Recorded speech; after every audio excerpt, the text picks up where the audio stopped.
Hi everyone, and welcome back to the channel. Tonight, we're travelling back tens of thousands of years to a time when the world was locked in ice. When survival meant more than just staying warm. It meant keeping the very spark of humanity alive through the longest, darkest winter our species has ever known.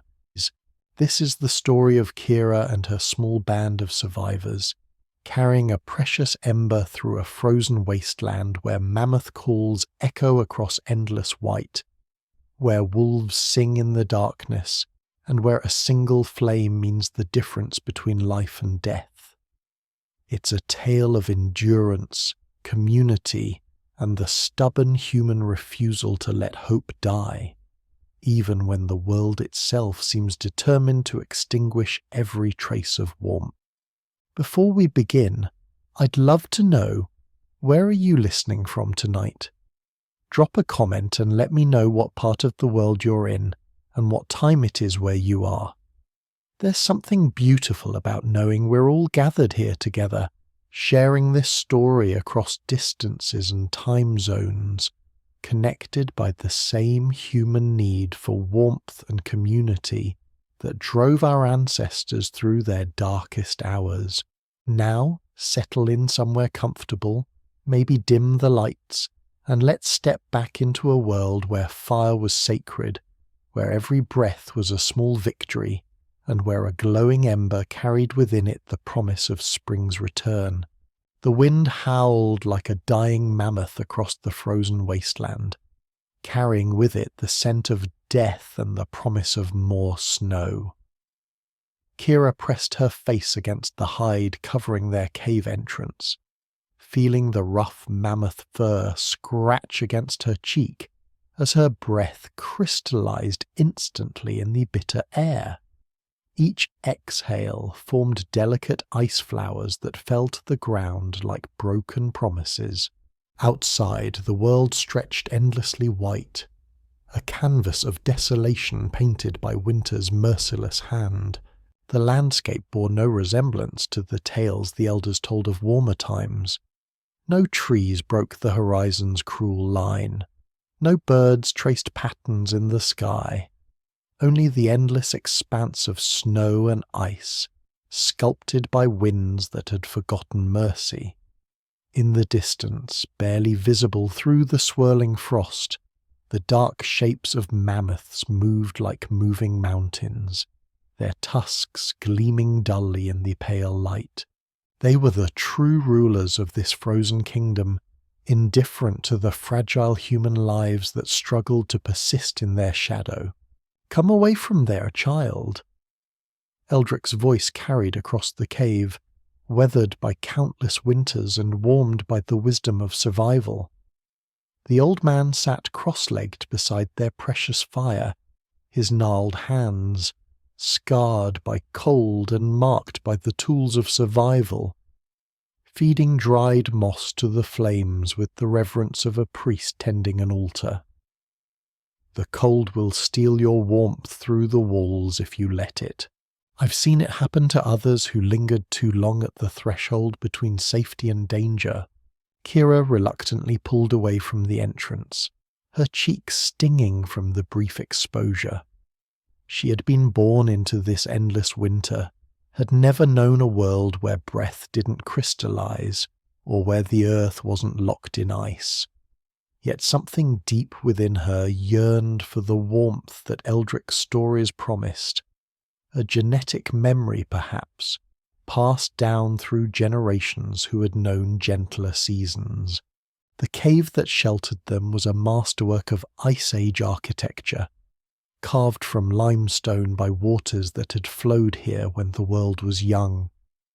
Mammoth tusks, gathered from the countless dead that littered the frozen plains, formed graceful arches overhead. Their curved ivory surfaces had been polished smooth by generations of hands, and in the firelight they gleamed like frozen moonbeams.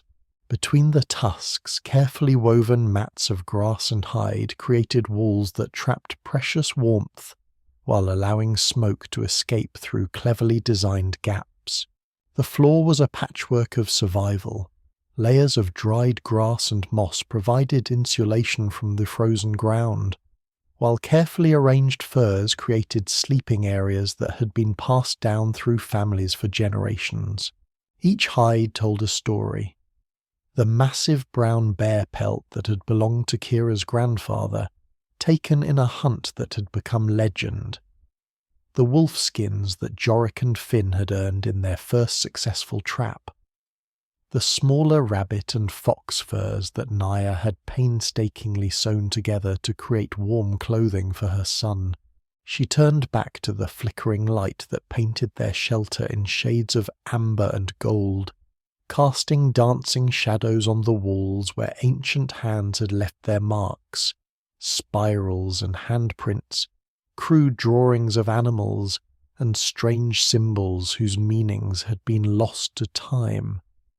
The cave breathed with the rhythm of human habitation, each surface marked by the passage of those who had sheltered here before. Naya sat in her usual place near the fire's warmth, her voice weaving through the space in a lullaby as old as winter itself. She was perhaps 20 summers old, though in this harsh world, age was measured more by wisdom than by years. Her dark hair, streaked with premature grey from the stress of survival, fell in braids adorned with small bones and shells, treasures traded from other tribes in the brief summer gatherings. Her hands, never still, worked constantly at some task of survival, mending clothing, preparing food, or crafting the small tools that meant the difference between life and death. In her arms, little Tam slept fitfully, his small body wrapped in the softest furs the group possessed. He was perhaps 4 years old, though in this world, childhood was a luxury few could afford for long. His face, peaceful in sleep, bore the delicate features of his mother, but showed the signs of a life lived on the edge of starvation. The slightly hollow cheeks, the pale skin that had rarely seen full sunlight, the unconscious way his small hands clenched even in dreams as if holding onto life itself. The hunters, Jorik and Finn, occupied the space near the cave's mouth, where they could watch for danger while tending to their weapons. Jorik was the elder of the two, perhaps 30 summers, his body lean and scarred from countless hunts. An old wound on his left shoulder, from a cave bear that had nearly ended his life 3 winters past, caused him to favour his right arm, but his skill with spear and stone had only grown sharper with time. His eyes, pale blue like winter ice, missed nothing, and his hands never strayed far from his weapons. Finn was younger, barely past his 20th winter, but already showing the signs of a master hunter. His hair, sun-bleached despite the endless winter, fell to his shoulders and was tied back with sinew and small bones. His hands, as he worked, moved with the precise economy of motion that separated the living from the dead in this harsh world. The rhythmic scraping of flint on stone as he sharpened his blades had become a familiar lullaby of preparation, a sound that spoke of readiness for whatever dangers the night might bring. "Tell me again about the warmer times," Kira said, settling beside Eldrick on the carefully arranged bed of furs and dried grass. The old man had been preparing this spot since their arrival 3 days ago, layering materials with the expertise of someone who understood that comfort was not luxury but necessity for survival. The grass beneath provided crucial insulation from the frozen ground, while the furs above trapped body heat and created a microclimate of warmth. Before the endless winter came to claim the world, Eldrick's eyes reflected the firelight as he smiled, the expression transforming his weathered features into something almost youthful. His face was a map of survival, deep lines carved by wind and cold, scars from old injuries that would have killed a lesser man, but also laugh lines that spoke of joy found even in the darkest times. His beard, white as the snow outside, was braided with small tokens: a piece of amber from the distant sea, a carved bone from his first successful mammoth hunt, a shell from the warm southern lands he had visited in his youth. "Child," he said, his voice carrying the cadence of ritual, "you ask for stories when you should be sleeping. But then again—" He stirred the coals with a charred stick, sending sparks spiraling upward like tiny stars seeking their home in the sky. "Perhaps stories are another kind of sleep, another kind of dream. There were times, long before your birth, when the air didn't bite like a hungry wolf. Times when water flowed freely in streams that sang instead of whispered. Times when green things grew from the earth like hope made manifest. Green things—" Little Tam had awakened and peeked out from beneath his furs, his young eyes wide with the wonder that only children could maintain in such a harsh world. Though he had been born into winter, some part of him seemed to remember warmth, as if the genetic memory of his ancestors called to him across the frozen years. "Colours that sang instead of whispered," Eldrick continued, his voice taking on the cadence of ancestral memory, the rhythm that had carried stories through countless generations before writing existed.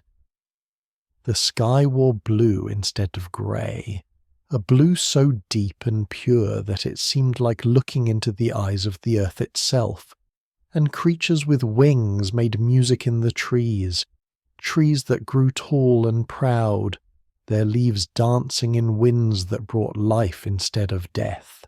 Naya's humming grew softer, weaving around his words like smoke around flame. The melody was wordless but full of meaning, a lullaby that had been passed down through generations of mothers who had sung their children to sleep in caves much like this one. Her voice carried harmonies that seemed to echo the sound of flowing water, the rustle of leaves, the call of birds, sounds that none of them had ever heard but somehow recognized in the deepest parts of their souls. The group had heard these stories countless times, but they never grew old. In a world where memory was survival and hope was rationed like precious meat, stories became sustenance for the spirit. Each telling brought new details, new questions, new possibilities. These stories were not mere entertainment. They were the repository of human knowledge, the promise that the frozen world around them was not permanent, not the only reality that had ever existed. "Tell us about the animals," Tam whispered, his small voice barely audible above the crackle of the fire. "The ones that didn't have fur." Eldrick chuckled, a sound like ice cracking in spring. "Ah, the creatures of the warm times. There were deer with hides the colour of autumn leaves, creatures so swift they seemed to fly across meadows of grass. Fish that swam in waters that never froze, their scales catching sunlight like scattered jewels. And birds, so many birds, some with feathers like flames, others with songs so sweet they could make the hardest heart weep with joy." "Did they taste good?" Finn asked with practical hunger, his question drawing laughter from the group. Even in the midst of wonder, the reality of survival was never far from their thoughts. "Everything tastes good when you're hungry enough," Jorik replied, his scarred face creasing into a rare smile. But Eldrick speaks of a time when hunger wasn't the master of every waking moment. "That's right," Eldrick nodded, his eyes growing distant as he gazed into the flames. "There were times when food was abundant, when the earth itself offered its gifts freely. Fruits that grew on trees, sweet and nourishing, nuts that fell like rain in the autumn seasons, roots and tubers that could be gathered without the fear of starvation driving every decision." As he spoke, the wind outside grew stronger, whistling through the cracks in their shelter with a voice that seemed to mock such dreams of abundance. The cold pressed against their refuge like a living thing, seeking any weakness, any gap through which it might enter and steal their precious warmth. The fire at the centre of their circle was more than mere flame. It was the heart of their world, the difference between life and death, the sacred centre around which all existence revolved. The flames danced hypnotically, fed by a careful mixture of dried moss, animal fat, and the precious wood they had gathered during their travels. Each piece of fuel was measured, rationed, treated with the reverence due to something that meant survival. Kira watched the flames and thought about the ember they carried. A glowing coal wrapped carefully in moss and placed within a carved shell, the seed from which each new fire grew. It was their most precious possession, more valuable than food or weapons or even their warmest furs. The ember was continuity itself, the promise that no matter how cold the world became, they would always have the power to create warmth, to push back the darkness, to maintain the tiny bubble of life that separated them from the vast death that surrounded them. "How did the warm times end?" she asked. Though she had heard this part of the story many times before, there was comfort in the repetition, in the familiar rhythm of question and answer that bound the group together. Eldric's expression grew solemn, the lines on his face deepening as he considered his words. The old ones say it happened slowly, then quickly. Winters that lasted longer, summers that came later and left earlier. The great ice from the north began to spread year by year, season by season, until it covered the world like a white shroud.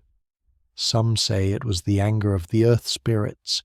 Others believe it was simply the way of things, that cold and warmth chase each other across the world like day and night, like life and death.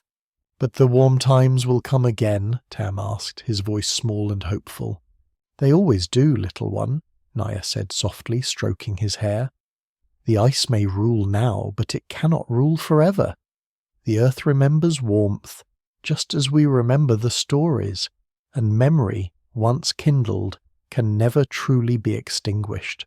Outside, a distant howl echoed across the frozen landscape, the voice of wolves on the hunt.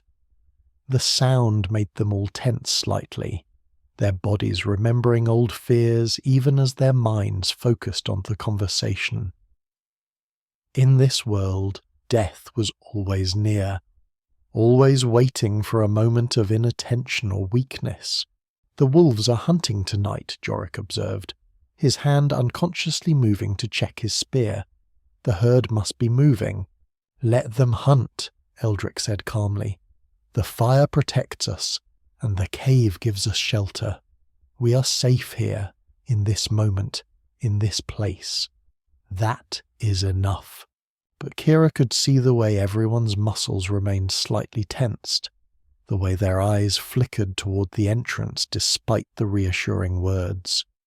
Safety was always temporary, always conditional.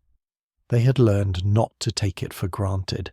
The howling came again, closer this time, a chorus of voices that spoke of pack coordination and deadly purpose. The group fell silent, listening to the night hunters as they called to each other across the frozen wastes. There was a terrible beauty in the sound, a reminder that they were not the only survivors in this harsh world.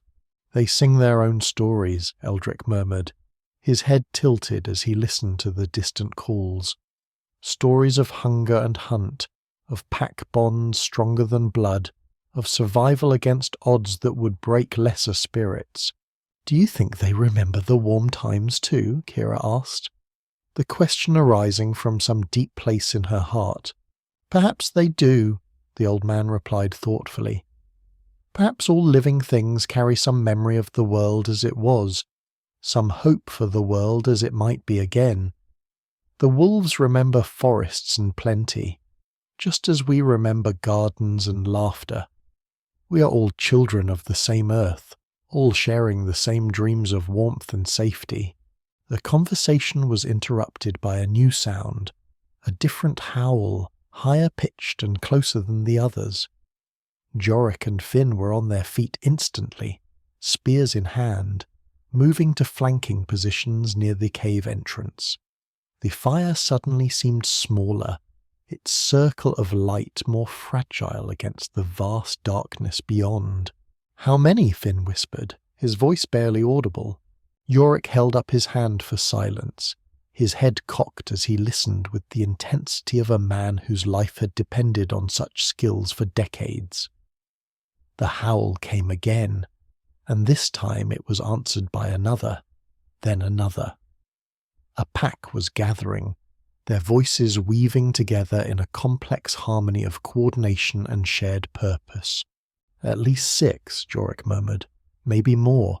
They're circling, testing our defenses." Eldrick remained calm, his weathered hands continuing to feed small sticks to the fire. "The flames will hold them," he said with quiet confidence. "In all my years, I have never known wolves to enter the circle of human fire.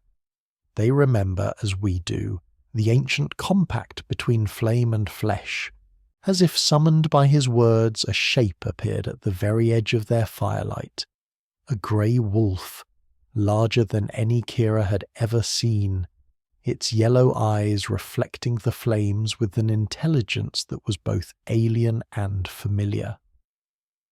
The creature stood motionless for a long moment, studying the humans with the same intensity that they studied it. "Beautiful," Naya whispered, her voice filled with awe rather than fear. "Look at the way the firelight catches in its fur." The wolf's coat was indeed magnificent, thick and silver grey, marked with darker patterns that seemed to shift and flow in the dancing light.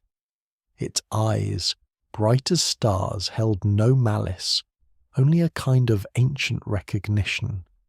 This was a creature that had survived in the same harsh world that tested humans daily, that had learned the same lessons of endurance and adaptation. "It's not afraid," Tam observed, his young voice filled with wonder. "No," Eldrick agreed. "It has learned, as we have learned, that fear serves survival only when tempered with wisdom. This wolf knows we pose no threat to it, just as it poses no immediate threat to us. We are fellow travelers on the same difficult journey." The standoff continued for what felt like hours, but was probably only minutes. The wolf studied them with unwavering attention, its ears pricked forward, its body relaxed but ready. Behind it, moving shapes suggested the presence of its packmates, but they remained at the edge of vision, ghosts in the darkness. Then, as suddenly as it had appeared, the wolf turned and melted back into the night. Its departure was so smooth and silent that for a moment Kira wondered if she had imagined the entire encounter. But the tension in the cave slowly dissolved, and the hunters gradually relaxed their vigilant postures.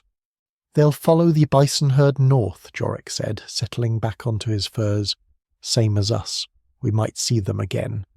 "I hope we do," Tam said with the fearless honesty of childhood. "They're beautiful." "Beautiful and dangerous," Finn corrected, though his voice held no anger. "Never forget that in this world, beauty and danger often share the same skin." The fire crackled and popped, sending up showers of sparks that danced briefly in the air before fading to ash. Each spark was like a tiny life, bright and beautiful and impossibly brief. Kira found herself hypnotized by their dance, by the way they rose hopefully toward the ceiling before surrendering to gravity and darkness. As the excitement of the wolf encounter faded, the group gradually settled back into their evening routine. Naya resumed her quiet humming, the melody now somehow incorporating the memory of the wolves' song. Jorik and Finn returned to their weapon maintenance. though they remained more alert than before. Eldrick continued to tend the fire with the patient devotion of a guardian tending a sacred flame. "Tell us more about the warm times," Kira said, seeking to restore the peaceful atmosphere that had been briefly shattered. "What did people do when they didn't have to hunt every day just to survive?" Eldrick smiled, settling back into his storytelling voice. "Ah, child, that is perhaps the most wonderful part of the old tales. When survival was not the constant master, people had time for other pursuits. They created beautiful things, paintings on cave walls like ours, but more elaborate, more colourful. They carved intricate patterns into bone and stone, not for tools, but simply for the joy of creation." "Joy?" Naya repeated the word as if tasting something sweet. "I remember joy from when I was Tam's age. It seems like something from another life. Joy is not lost," Eldrick assured her. "It merely hides in small moments, waiting for the right conditions to bloom again. The laughter when Tam discovers something new, the satisfaction when a hunt succeeds, the warmth when we gather around the fire. These are seeds of the same joy that filled the warm times." As if to prove his point, Tam chose that moment to giggle at something only he could see in the dancing flames. The sound was like sunlight breaking through clouds, transforming the cave's atmosphere in an instant. Even Jorik's stern expression softened, and Finn found himself smiling despite the night's tensions. "There," Eldrick said softly. "That is the sound that will survive the ice and cold. That is the promise that the warm times will return." The old man's words carried a weight of prophecy that made them all pause in reflection. In the silence that followed, broken only by the whisper of flame and the distant sigh of wind, each member of the group contemplated their own relationship with hope. It was perhaps the most dangerous emotion in their world. Hope could lead to poor decisions, to taking unnecessary risks, to the kind of dreaming that left one unprepared for harsh realities. Yet without hope, what was the point of survival? Without the promise that things could be better, that the endless struggle had meaning beyond mere continuation, what separated them from the animals that hunted and ate and died without ever questioning why? "In the warm times," Eldrick continued, his voice taking on the rhythmic cadence that marked his deepest stories, "people gathered in great numbers, not just for hunting as we do now, but for celebration. They held festivals that lasted for days, with music and dancing and feasting that seemed to have no end." "How many people?" Tam asked, his eyes wide with the impossibility of imagining such abundance. "More than you could count," the old man replied. "More than all the people we saw at the great gathering, more than all the people we will meet in our lifetime. They built structures that stood higher than the tallest trees, places where hundreds could shelter together through the worst storms." "Why did they build so big?" Kira wondered aloud. "Wouldn't smaller shelters be easier to heat?" "In the warm times, heating wasn't the challenge it is now," Eldrick explained. "The structures were large because the communities were large, because people could afford to think beyond mere survival. They built not just for need, but for beauty, for pride, for the joy of creating something that would outlast their own brief lives." As he spoke, they could hear more wolf songs in the distance, a complex symphony of calls and responses that suggested a much larger pack than they had first encountered. The sounds were beautiful in their wild harmony, yet they served as a constant reminder of the predators that shared their world. "The warm-time people," Eldrick continued, apparently undisturbed by the lupine chorus, "they too faced predators, but of different kinds. Great cats with teeth like daggers, bears larger than any we know today, creatures that we can barely imagine.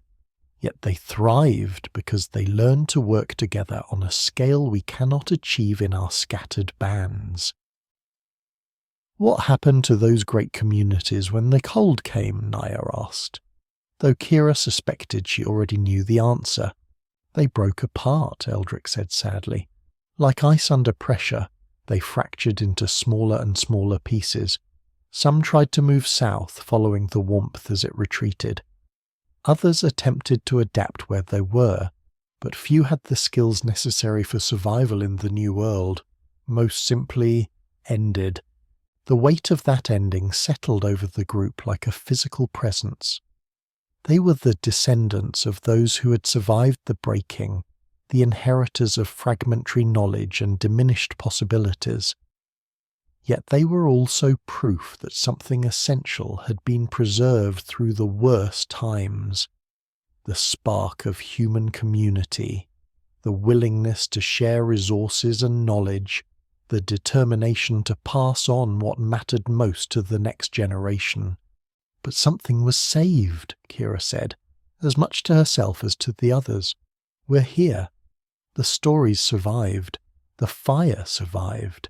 Yes, Eldrick nodded approvingly. The most important things were saved. Not the great structures or the vast communities, but the knowledge of how to create them. Not the abundance itself, but the memory of what abundance felt like. When the warm times return, we will be ready to build again. When they return, Finn repeated, testing the words. Not if. When, Eldrick confirmed with absolute certainty. The earth turns in great cycles, child. Ice and warmth, plenty and scarcity, growth and rest. We live in the time of ice and scarcity, but that is not the end of the story. It is merely one chapter in a tale too long for any single life to encompass. As the night deepened, their conversation gradually shifted from the grand themes of human history to the more immediate concerns of their own survival.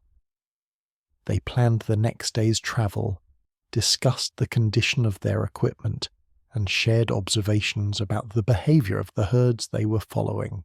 But underneath the practical details, Eldrick's stories continued to work in their minds like seeds planted in fertile ground. The vision of a world where humans could build for beauty as well as necessity, where communities could grow large and stable, where children could play without constant fear of starvation or predation. These images took root in their imagination and began to shape their understanding of what they were truly working toward. It was not enough to simply survive from one day to the next. Survival had to have purpose, direction, hope for something better. The ember they carried was not just a source of warmth for the present moment. It was a promise to the future, a commitment to keep alive the possibility of a world reborn. As they settled into their sleeping furs that night, each member of the group carried with them not just the memory of Eldrick's stories, but a renewed sense of their own role in the great human story. They were not just refugees from a lost world, but pioneers of a world yet to come. The fire burned low as sleep claimed them one by one. Outside, the wolves continued their night hunting, their songs weaving through the darkness like threads in an ancient tapestry. But inside the cave, human dreams began to weave their own patterns, dreams of green meadows and flowing streams, of children laughing without fear, of communities gathered in celebration rather than mere survival. And in the heart of the carefully banked fire the ember pulsed with patient life, keeping watch through the night, ready to kindle new warmth when morning came. It had seen countless nights like this one, had warmed countless groups of survivors as they made their way through the harsh world toward whatever future awaited them. The ember had no memory of its own, yet it carried within it the promise of every fire that had ever burned, every hearth that had ever warmed a human home, every beacon that had ever guided travellers through the darkness. It was continuity made manifest, hope given physical form, the bridge between what was and what could be again. As the deepest part of the night settled over the cave, the ember glowed on, patient and eternal, keeping faith with the future that its light would help to create. Dawn came slowly to their frozen world, seeping through the gaps in their shelter like reluctant silver light. Kira was the first to wake, her body responding to some internal rhythm that told her the night's long vigil was ending. The fire had burned low but not out, a testament to Eldric's careful tending through the dark hours. The old man still sat beside it, his eyes closed but his posture alert, the stance of someone who had learned to rest without ever truly sleeping. The morning ritual began with the careful revival of the fire.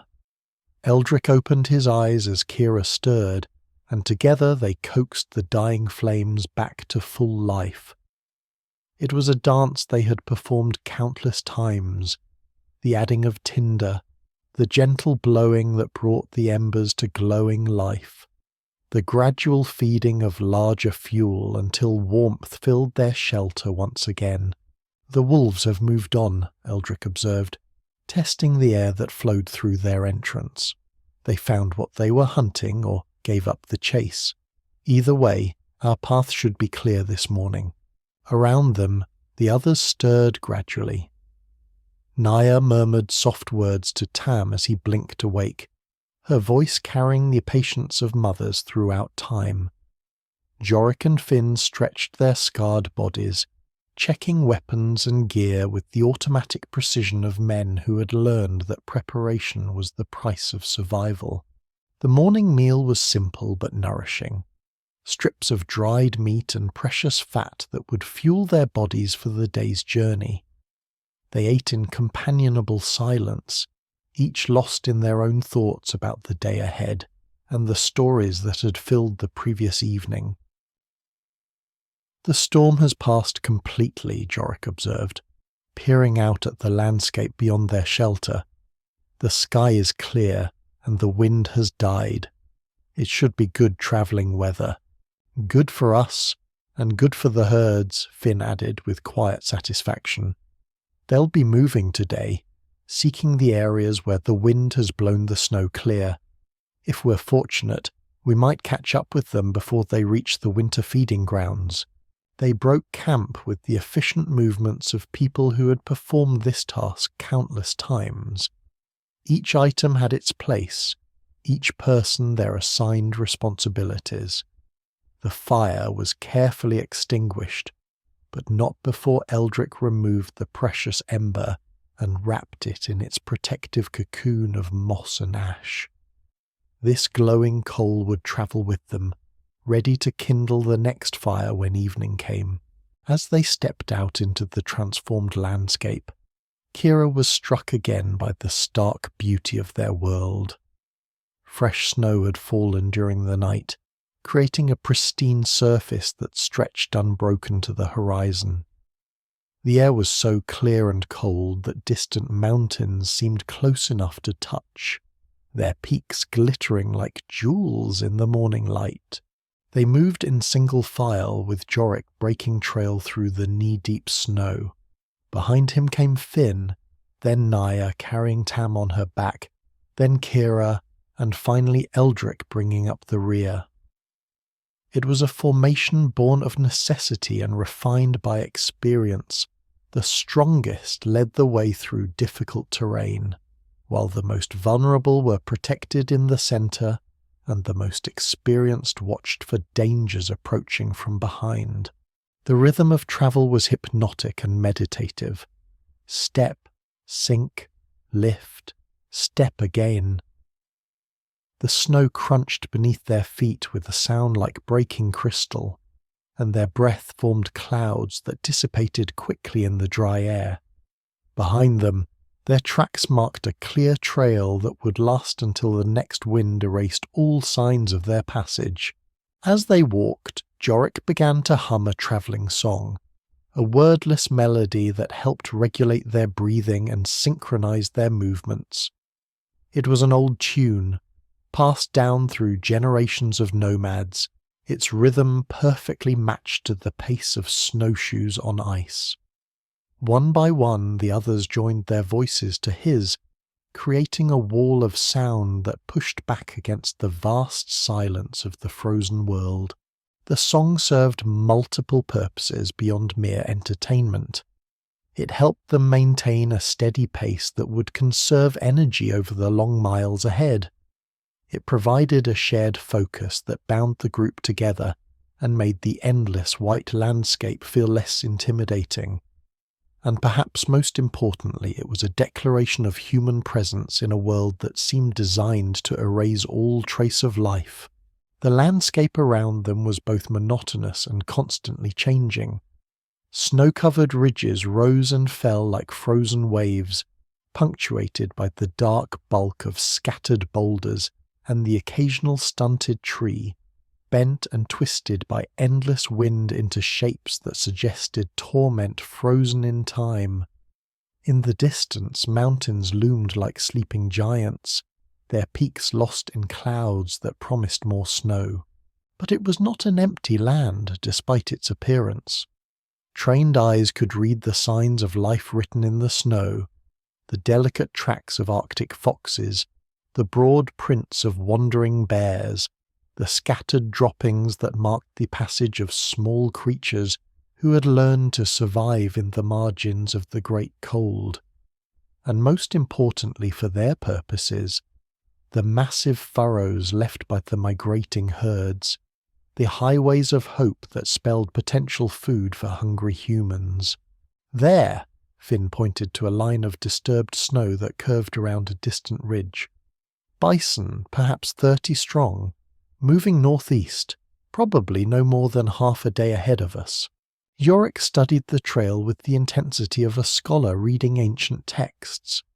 The depth of the prints, the spacing between them, the way the snow had been disturbed and scattered. All of these details told a story to eyes trained in the art of reading the landscape. Heavy beasts moving steadily but not in panic, he agreed after a long moment of study. They're following their traditional route toward the winter grazing areas. If we push hard today, we should be able to close the distance significantly. The prospect of fresh meat added urgency to their travel. They increased their pace, following the herd's trail as it wound through valleys and over ridges, always heading toward the distant mountains where rumour placed the vast winter feeding grounds that sustained the great herds through the hardest months. As they travelled, Eldrick continued his role as keeper of stories and wisdom. His voice carried easily over the crunch of snow and the whisper of wind, sharing tales that served both to pass the time and to preserve the knowledge that might otherwise be lost. My grandfather once told me of a winter so harsh that even the great mammoths began to starve, he said, his breath forming clouds as he spoke. The grass was buried so deep that no amount of digging could reach it, and the trees that usually provided bark for food were frozen solid as stone. What did they do?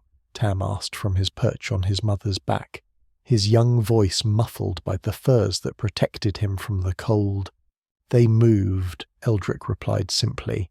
The entire population, thousands upon thousands of animals, began a migration unlike any seen before or since. They travelled for weeks, following ancient paths that led to a place where the Earth's own warmth kept the ground from freezing completely. The Earth's warmth? Kira questioned, intrigued by this detail she had never heard before. There are places, the old man explained, where the deep fires of the earth reach close to the surface, springs that never freeze, ground that stays soft even in the hardest winter, areas where plants can grow despite the cold above. The animals know these places by instinct, and in the direst times they will travel vast distances to reach them. "Have you seen such places?" Naya asked, adjusting Tam's position as they navigated a particularly steep section of trail. Once, Eldrick nodded, his eyes growing distant with memory. When I was younger than Finn is now, I travelled with a group that was fleeing a terrible storm. We were lost, separated from our usual routes, when we stumbled upon a valley where steam rose from the ground and green moss grew even in midwinter. "What was it like?" several voices asked almost simultaneously. "Like a dream," the old man replied softly. "Like a glimpse into the warm times that still existed hidden within our frozen world. The air smelled of growing things, and the ground was soft beneath our feet. There were pools of water so warm you could bathe in them, and plants growing that I had only heard described in the oldest stories." As he spoke, they could all imagine such a place. A refuge from the endless cold, a sanctuary where the old rules didn't apply. It seemed almost too wonderful to believe, yet the certainty in Eldrick's voice made it real. "Could we find it again?" Tam asked, with the hope that only children could maintain in the face of overwhelming odds. "Perhaps," Eldrick replied carefully. "The landmarks are burned into my memory, and the path was marked in ways that time might not have erased. But it would be a dangerous journey, far from the known routes, through territory we have never explored." "Dangerous how?" Finn asked, with the tactical thinking that marked his nature. "Unknown predators, untested ice, the risk of storms catching us without shelter," Eldrick enumerated. "And the greatest danger of all, the possibility that the warm valley no longer exists, that the earth fires have died or moved, leaving only another frozen wasteland to mock our hopes." The conversation continued as they travelled, weaving through discussions of the warm valley, the migration patterns of various animals, and the complex relationship between risk and reward that governed all decisions in their harsh world. Each topic flowed naturally into the next, creating an ongoing dialogue that helped pass the hours and miles. By midday, the sun had reached its brief zenith, providing light but little warmth in the thin air. They paused for a rest and a quick meal, sheltering in the lee of a large boulder that provided some protection from the wind. The trail they were following showed signs of increasing freshness. The bison were definitely closer than they had been that morning. "We should reach them by evening," Jorik estimated, studying the most recent prints with satisfaction. "They're moving slower now, probably stopping frequently to dig for grass beneath the snow." "Good," Finn nodded approvingly. "Slow-moving prey is easier to approach, and if they're focused on feeding, they'll be less alert to our presence." They resumed their journey with renewed energy, driven by the prospect of fresh meat and the knowledge that their tracking skills were proving successful. The afternoon passed in steady travel, with the trail becoming ever fresher and the signs of the herd's presence more obvious. As the sun began its descent toward the horizon, painting the snow-covered landscape in shades of gold and orange, they finally caught sight of their quarry. In a sheltered valley below them, dark shapes moved slowly across the white expanse. The bison herd they had been tracking, perhaps 40 animals grazing peacefully in the afternoon light. "Magnificent," Naya breathed, watching the massive creatures through a gap in the rocks. "Look at the size of them." The bison were indeed impressive, their shaggy coats making them appear even larger than they actually were.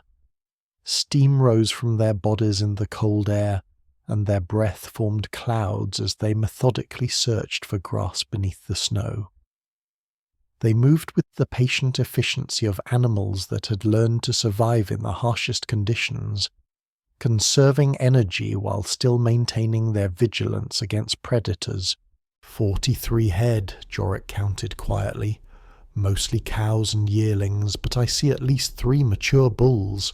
They're spread out, which will make the approach more difficult, but also more opportunities," Finn added, his mind already working on the tactical problem.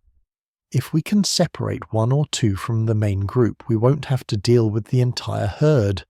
They spent precious minutes studying the animals and the terrain, planning their approach with the care of generals preparing for battle. In their world, hunting was not just about providing food, it was about survival itself. A successful hunt meant another week or month of life. A failed hunt might mean starvation for the entire group. The wind is in our favour, Eldrick observed, testing the air currents with the sensitivity of someone who had learned to read the invisible streams that carried scent across the landscape. If we approach from the north, they shouldn't catch our scent until we're close enough to make our move. Kira and I will take the northern approach, Jorik decided after considering the options. Finn, you circle around to the east and be ready to cut off their escape if they bolt in that direction. Naya and Tam, find good cover on the ridge where you can see the action but stay safe. What about me? Eldrick asked, though his age and the difficulty of the terrain made his role obvious. Fire, Jorik replied simply. Have flames ready the moment we bring down game. In this cold, the meat will start freezing immediately and we'll need heat to process it properly. The plan was simple but sound, based on years of experience and intimate knowledge of animal behaviour. They separated according to their assignments, each person understanding their role and the importance of precise timing in the upcoming hunt. Kira found herself paired with Jorik for the main approach, an honour that spoke to his confidence in her hunting skills. Together they worked their way down into the valley, using every available bit of cover to mask their approach. The snow muffled their footsteps, but they still moved with extreme care, knowing that one careless sound could alert the entire herd and send them fleeing beyond reach. The waiting was always the hardest part of any hunt. Crouched behind a low ridge, spears ready, they watched the bison continue their peaceful grazing, unaware that death stalked them through the white drifts. The animals were magnificent in their power and grace, perfectly adapted to their harsh environment, and Kira felt the familiar mixture of respect and regret that came with the necessity of taking life to preserve life. Remember, Jorik whispered so softly that his words were barely audible, we take only what we need, and we honour what we take. These animals are not our enemies, they are our providers, and we owe them clean deaths and grateful hearts. The philosophy of the hunt was as important as its practice. In a world where survival often required difficult choices, it was crucial to maintain respect for the other forms of life that shared the frozen landscape. The bison were not mere sources of meat and hide. They were fellow survivors, creatures that had earned their place in the world through their own struggles against cold and scarcity. When the moment came, it arrived with the sudden intensity that characterized all predator-prey encounters. A young bull, slightly separated from the main herd as it investigated a promising patch of snow, wandered within range of their hidden position. Jorik's spear flew first, a perfectly aimed cast that took the animal in the vital area behind the shoulder. Kira's followed an instant later, ensuring a quick and merciful death. The other bison reacted immediately, wheeling toward what they perceived as the safest escape route, only to find Finn waiting with his own weapons ready. A second animal fell before the herd truly understood what was happening, and then they were fleeing in earnest, their hooves churning the snow into a maelstrom of white. But the damage was done from the hunter's perspective. Two large animals lay still in the churned snow, their dark blood steaming in the cold air. It was a successful hunt, not spectacular by the standards of the great gatherings, but more than enough to feed their small group well for days to come. Clean kills, Jorik said with satisfaction as he approached the downed animals. They barely suffered, That's how it should be. The work that followed was as important as the hunt itself, and considerably more laborious. The animals had to be butchered quickly before the meat froze solid and became impossible to work with. Every part would be used: meat for eating, hides for clothing and shelter, bones for tools and weapons, sinew for thread and rope. Eldrick had already kindled a fire using the precious ember, and the smell of burning wood began to mingle with the metallic scent of blood on snow. The warmth was welcome not just for comfort, but as a practical necessity for the work ahead. They laboured through the remaining daylight hours, working with the efficient precision of people who had performed such tasks countless times. Naya proved particularly skilled at preparing the choice cuts for immediate cooking, while Tam helped gather the dried grass and small sticks that would feed their cooking fire. As the sun touched the horizon, painting the valley in shades of gold and crimson, they sat around their fire eating the first fresh meat they had tasted in many days. The bison was tough and strong-flavoured compared to the domestic animals of warmer times, but it was warm and nourishing, and after days of dried rations it tasted like the finest feast. "This is wealth," Naya said, offering a particularly tender piece to Tam. "This is abundance." "This is survival," Jorik corrected gently, but his scarred face was softened by satisfaction. "For now, we have enough. Tomorrow, the hunt continues. But tonight," Eldrick added, tossing herbs into the fire so that sweet smoke rose to mingle with the scent of cooking meat. "Tonight we celebrate. We honour the animals that gave their lives for ours, and we give thanks for the skills that allowed us to provide for our family." As they ate, darkness fell around them like a closing hand, but the fire pushed back the night, creating their familiar circle of warmth and safety. The wind had died to almost nothing, and overhead the stars appeared with a brilliance that was breathtaking in its intensity. "Look!" Tam pointed upward with a piece of meat still clutched in his small hand. "The night spirits are dancing again." Above them, the aurora had begun its ancient display, ribbons of green and blue light undulating across the sky like living banners. The colours shifted and flowed with hypnotic beauty, painting the snow-covered world in ethereal hues that seemed to belong to some realm beyond the merely physical. "The ancestors celebrate our successful hunt," Eldrick said softly, his weathered face turned upward to catch the cosmic light. "They dance to remind us that life continues, that the bonds between people are stronger than any cold, that hope persists even in the darkest times." As they watched the celestial display, Kira found herself thinking about continuity, about the unbroken chain of survival that connected her to ancestors she would never know and descendants she would never meet. Each successful hunt, each fire kindled, each night survived was a link in that chain, a small victory in the endless war between life and extinction.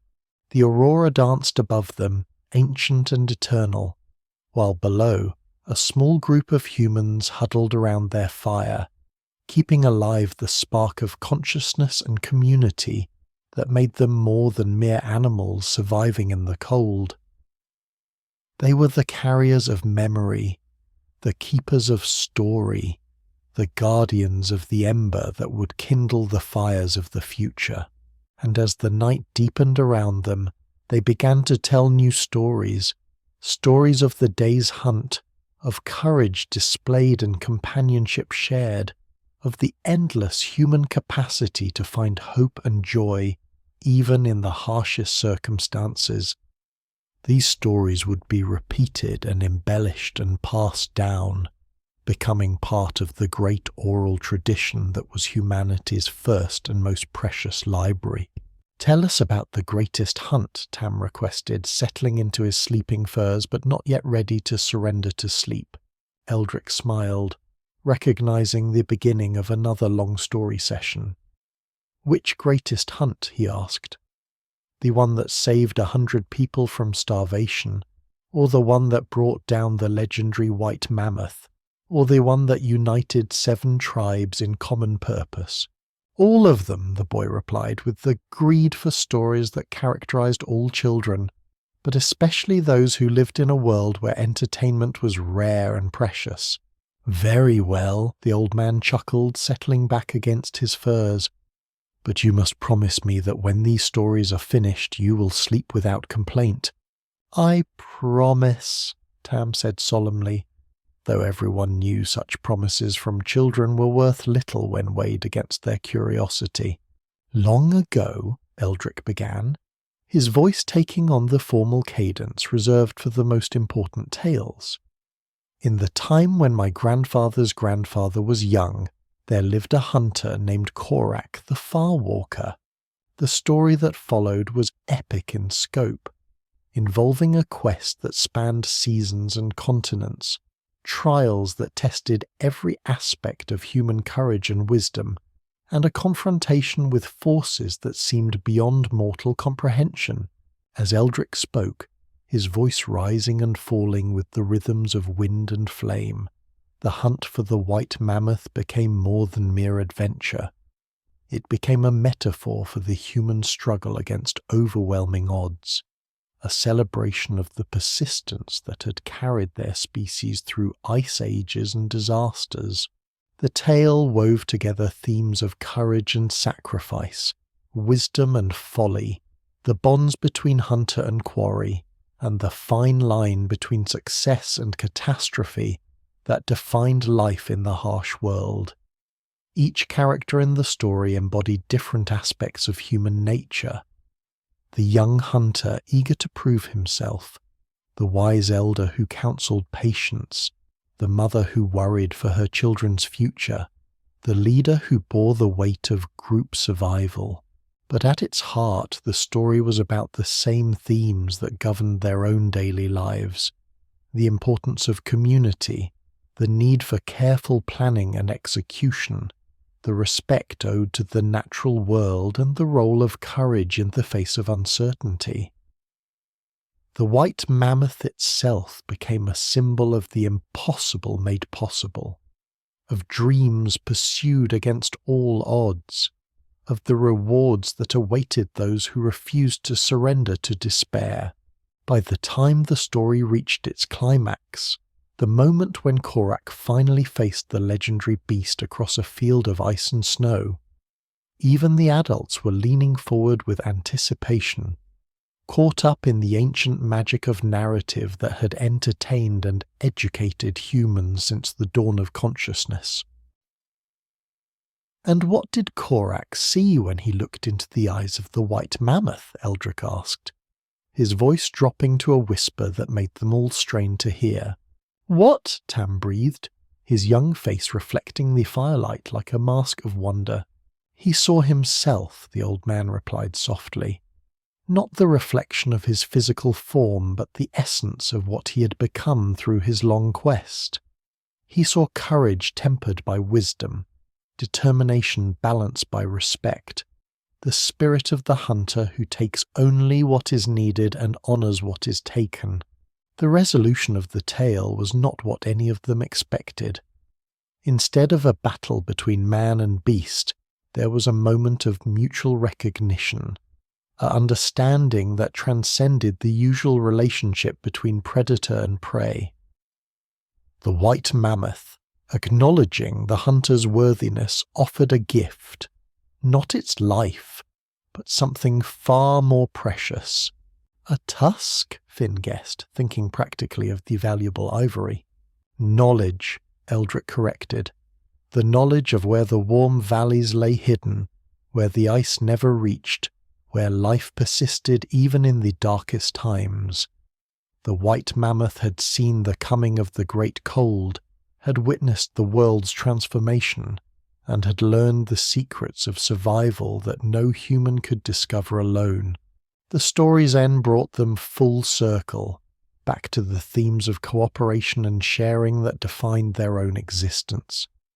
Korak returned to his people not with a trophy to display his prowess, but with information that would help them all survive and thrive. The hunt's true value lay not in what was taken, but in what was learned and shared. And that, Eldrick concluded, is why we tell stories around the fire, not just to entertain ourselves through the long nights, but to share the wisdom of those who came before us, to remember the lessons that might save our lives, and to preserve the dreams that will guide us toward a better future. As the story ended and the group settled into their sleeping arrangements, Kira found herself thinking about the deeper meanings embedded in the tale. The white mammoth was more than a creature. It was a symbol of the knowledge and wisdom that could only be gained through experience and shared through community. In their own small way, they were all engaged in the same quest that had driven Korak across the frozen world. They were seeking not just the means of physical survival, but the understanding that would allow them to thrive even in the harshest conditions. And perhaps most importantly, they were learning to share that understanding with others, ensuring that the hard-won lessons of survival would not die with them. The fire burned lower as sleep claimed them one by one. Outside, the aurora continued its celestial dance, and the night air carried the distant songs of wolves and the whisper of wind across snow. But inside their circle of warmth, the ancient partnership between human and flame continued its timeless dance, protecting and preserving the fragile spark of consciousness that made them more than mere animals struggling against the cold. As Kira drifted towards sleep, she carried with her the image of the white mammoth's eyes, wise and ancient, holding secrets that could transform the world for those brave enough to seek them and generous enough to share them. Tomorrow would bring new challenges and new opportunities, but tonight, wrapped in furs and surrounded by the breathing warmth of her chosen family, she felt ready for whatever the future might hold. The ember glowed on through the night, patient and eternal, keeping faith with all the fires that had come before and all the fires yet to be kindled.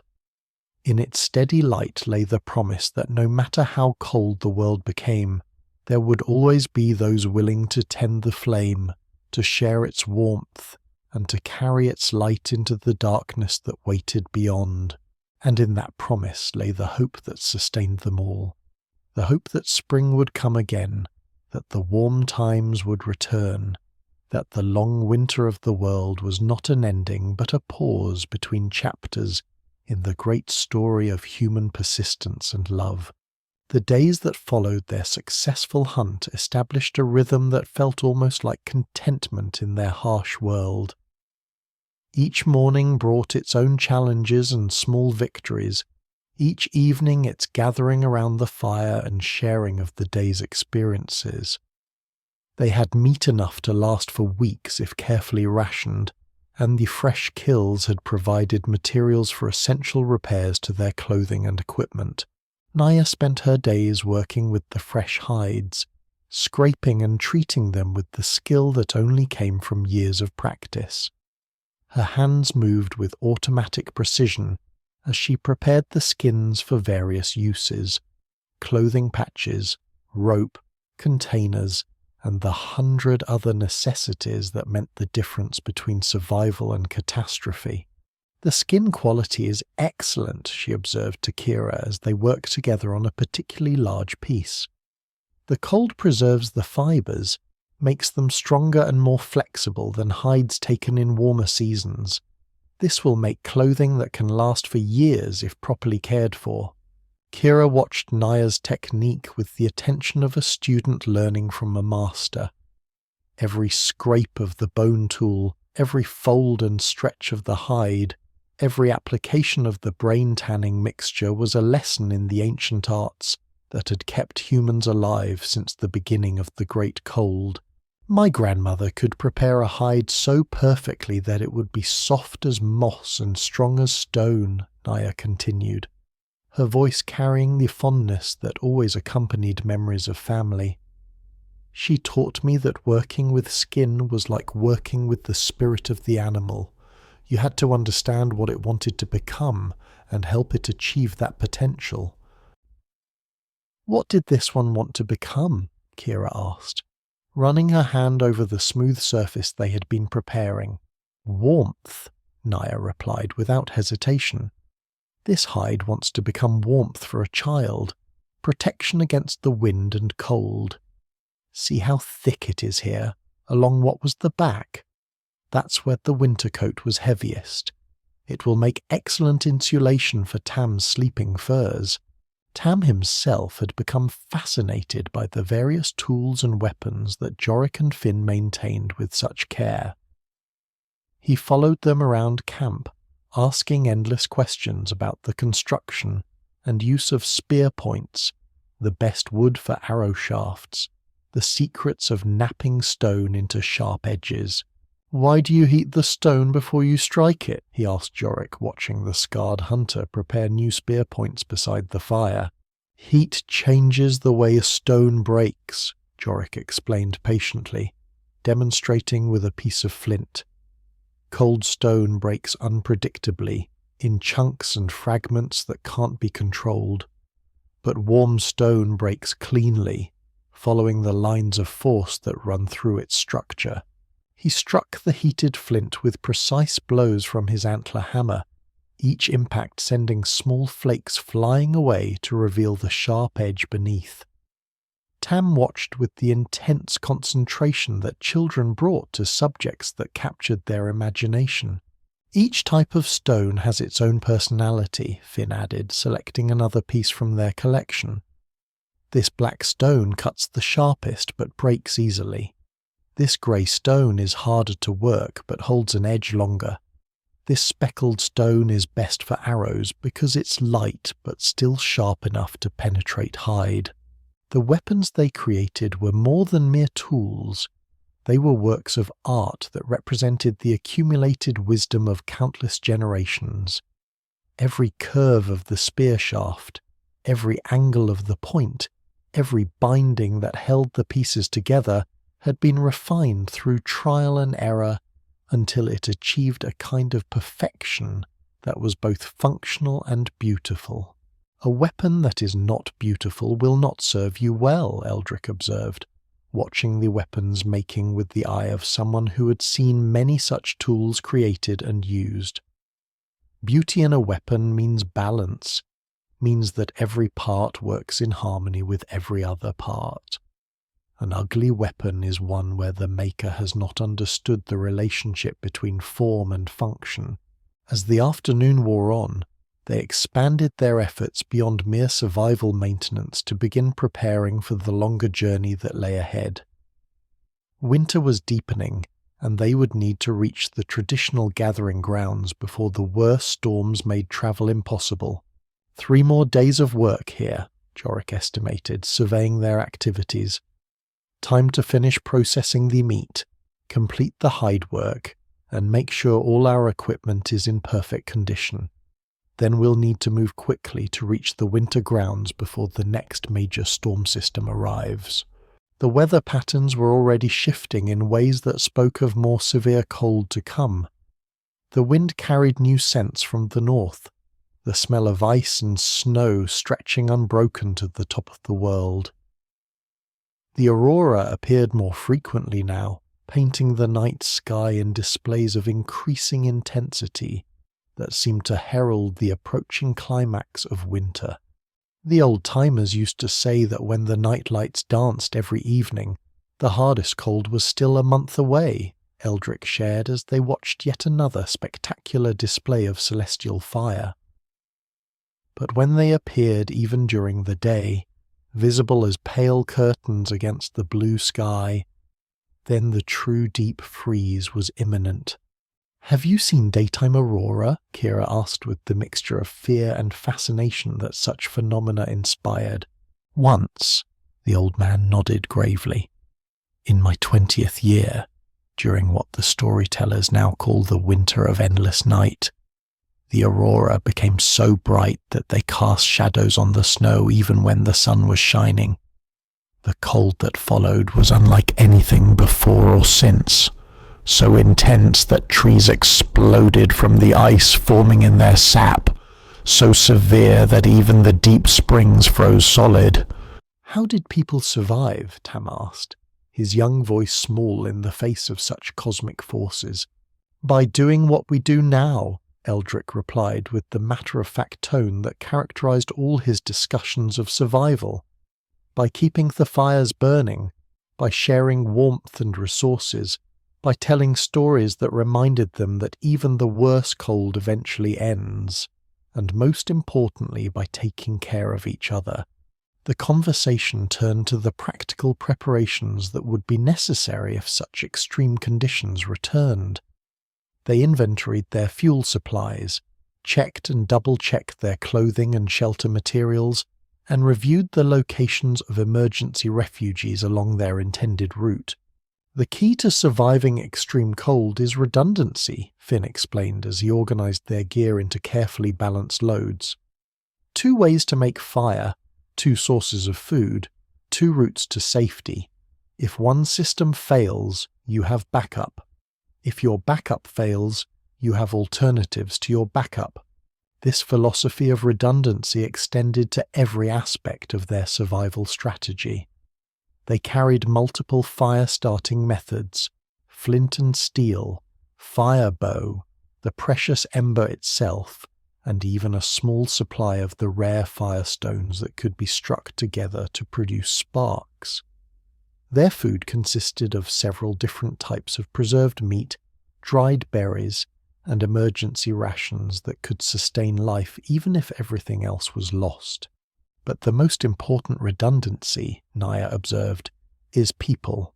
Alone, any one of us might make a mistake that would prove fatal. Together we watch out for each other, catch each other's errors, share each other's knowledge. As evening approached, they gathered once again around their fire for the ritual meal and story time that had become the cornerstone of their community life. The meat was rich and nourishing, and their bellies were full for the first time in many days. The fire burned bright and warm, pushing back the encroaching darkness and creating their familiar sphere of safety and comfort. "Tonight I want to hear about the time before the ice," Tam requested, settling into his furs with the anticipation that preceded all of Eldrick's tales. "Tell us about the warm times, when green things grew everywhere and animals were fat and easy to catch." Eldrick smiled at the boy's optimism, though his expression carried undertones of sadness for the world that had been lost. "The warm times," he mused, staring into the flames as if he could see the past dancing among the coals. "Yes, I can tell you about those days, though they are so different from our world that they might as well be stories of magic and wonder." The tale that followed was indeed magical in its scope and beauty.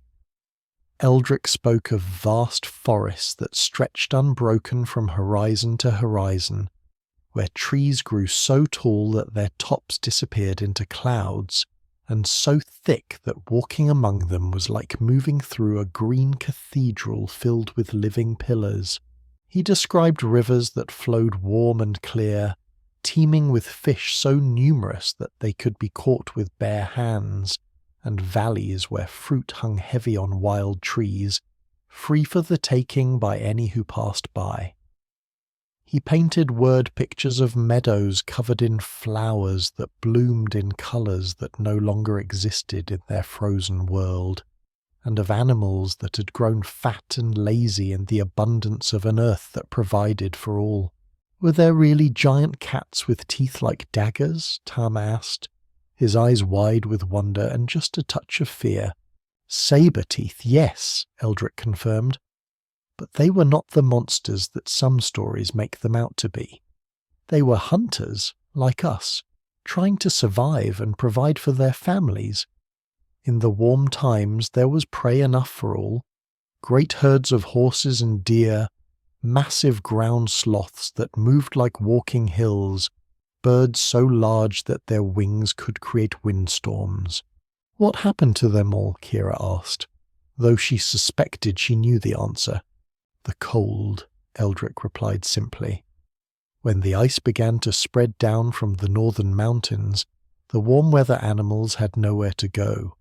Some died, some fled to warmer lands far to the south, and some, like the mammoth and the bison, learned to adapt to the new conditions. And the people? Finn pressed. People adapted too, but it was not easy. Many tribes disappeared entirely, unable to change their ways quickly enough to survive in the new world. Others fragmented into smaller groups that could move more easily, foraging and hunting where the larger communities would have starved. The story continued with accounts of the great migrations that had reshaped the human world as much as the geographical one. Entire populations had been forced to abandon ancestral lands and seek new territories where survival was possible. Knowledge had been lost as communities broke apart, and traditions that had sustained cultures for thousands of years had to be abandoned or completely reinvented. But something was gained as well as lost, Eldrick observed, his voice carrying a note of pride that spoke to the resilience of his species. In the warm times, life was easy, and people grew complacent. They forgot how to truly cooperate, how to share resources fairly, how to make the difficult decisions that survival sometimes requires. The cold taught us to be better people? Naya asked, though her tone suggested she found the concept difficult to accept. The cold taught us what was truly important, Eldrick clarified. It stripped away everything that was merely decorative or convenient and forced us to focus on what actually mattered. Family, community, the skills and knowledge that keep people alive, the stories and traditions that give life meaning beyond mere survival. As if to emphasize his point, the wind chose that moment to pick up, sending a cascade of snow swirling around their shelter. But inside their circle of firelight they were warm and safe, protected not just by the physical barriers they had constructed, but by the bonds of trust and affection that made them more than just individuals sharing resources. The people of the warm times had great cities, Eldrick continued, with buildings that reached toward the sky and roads that connected distant lands. They had tools and weapons that we can barely imagine, and knowledge that seems like magic to us now. What happened to the cities? Tam asked. Abandoned, mostly. When the cold came, the great populations could not be sustained in fixed locations. The cities became too expensive to heat, too difficult to defend, too dependent on supply lines that the ice had severed. People left them for smaller, more mobile communities that could follow the herds and adapt to changing conditions. Are the cities still there? Kira wondered. Some of them, buried under ice and snow. Sometimes, when the wind blows just right and the snow shifts, travellers report seeing the tops of great towers or the outline of massive walls.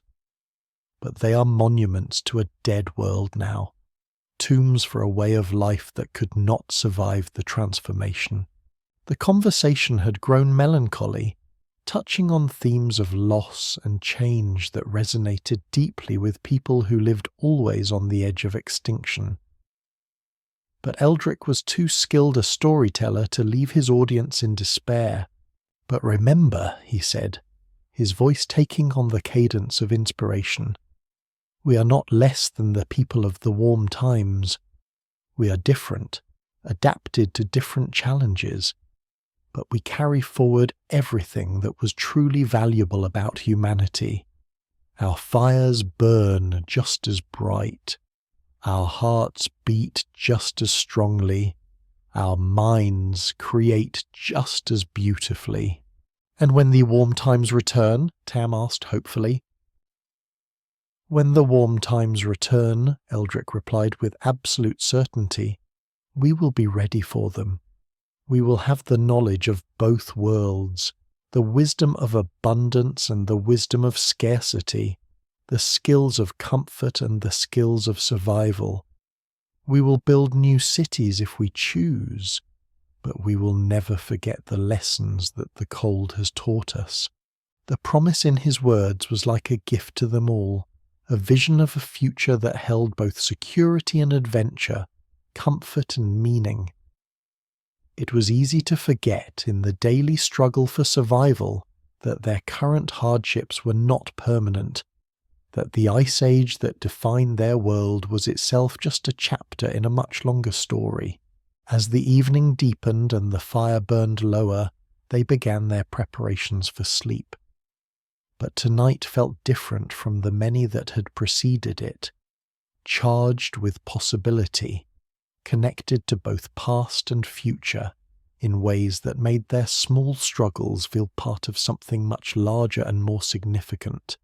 "Tomorrow we begin the final preparations for travel," Jorik announced as they settled into their sleeping arrangements. "The weather signs are clear. We have perhaps a week of good travelling conditions before the next major storm system arrives. If we leave the day after tomorrow, we should reach the winter gathering grounds with time to spare." The prospect of rejoining the larger community was both exciting and daunting. After weeks of intimate companionship with just their small group, the thought of being surrounded by hundreds of other survivors would require significant adjustment. But it also promised new stories, new knowledge, and the security that came from being part of a larger whole. "Will there be other children?" Tam asked, his voice already heavy with approaching sleep. "Many others," Naya assured him, smoothing his hair as she spoke. "Children of all ages, and adults who will delight in teaching you new games and skills. You'll have playmates and teachers, and perhaps most importantly, you'll see that our little family is part of a much larger family that includes everyone who has learned to survive in our world." As sleep claimed them one by one, the fire continued its ancient duty, transforming fuel into warmth and light. The ember at its heart glowed with the patient persistence that had become the symbol of their endurance, waiting to kindle tomorrow's fires and all the fires that would follow. Outside, the aurora painted the sky in ribbons of ethereal light, a reminder that even in the depths of the great cold, beauty persisted, wonder endured, and the cosmos itself participated in the dance of existence that connected all things in an intricate web of relationship and meaning. The night passed peacefully, filled with dreams of warm cities and abundant valleys, of reunions with friends and the discovery of new possibilities. And through it all, the ember burned on, keeping faith with the future and the promise that spring would come again, bringing with it the renewal that made all their struggles meaningful and worthwhile. In the morning, they would resume their preparations for the journey ahead. They would test their equipment, adjust their loads, and make the 1,000 small decisions that would determine the success or failure of their travels. But tonight, they rested in the certainty that they were part of something larger than themselves, carriers of hope and wisdom, guardians of the flame that would light the way to a better tomorrow. The ember pulsed gently in the dying fire, a heartbeat of light in the darkness, keeping time with the eternal rhythm that had sustained life through all the ages of ice and fire, connection and separation, loss and discovery. In its steady glow lay the promise that no night lasted forever, that dawn always came for those who had the patience and courage to tend the flames until morning arrived, and in that promise they found the peace that allowed them to sleep deeply and well, knowing that whatever challenges tomorrow might bring, they would face them together, armed with the tools and knowledge and community bonds that had carried their people through the longest winter in human memory. The ember burned on, patient and eternal, keeping faith with all the mornings yet to come. The morning of their departure dawned clear and cold, with the kind of crystalline air that made distant objects seem close enough to touch. Frost had formed elaborate patterns on every surface during the night, creating a world that sparkled like scattered diamonds in the early light. It was beautiful, but also ominous. Such clear conditions often preceded the most severe storms. Perfect travelling weather, Jorik observed, testing the wind direction and strength with the automatic gestures of someone who had learned to read the sky like a book. But it won't last. See those clouds gathering at the northern horizon. They'll be here by tomorrow evening, and they're carrying serious weather. The final preparations took most of the morning, even though they had been organising their departure for days. Every item had to be examined, weighed, and assigned to specific carriers. Too much weight would slow them dangerously. Too little preparation could prove fatal if they encountered unexpected difficulties. Naya carefully packed the processed meat into specially designed carriers that would protect it from moisture and distribute the weight evenly. The fresh hides were rolled and bound in ways that would prevent them from freezing into unusable lumps.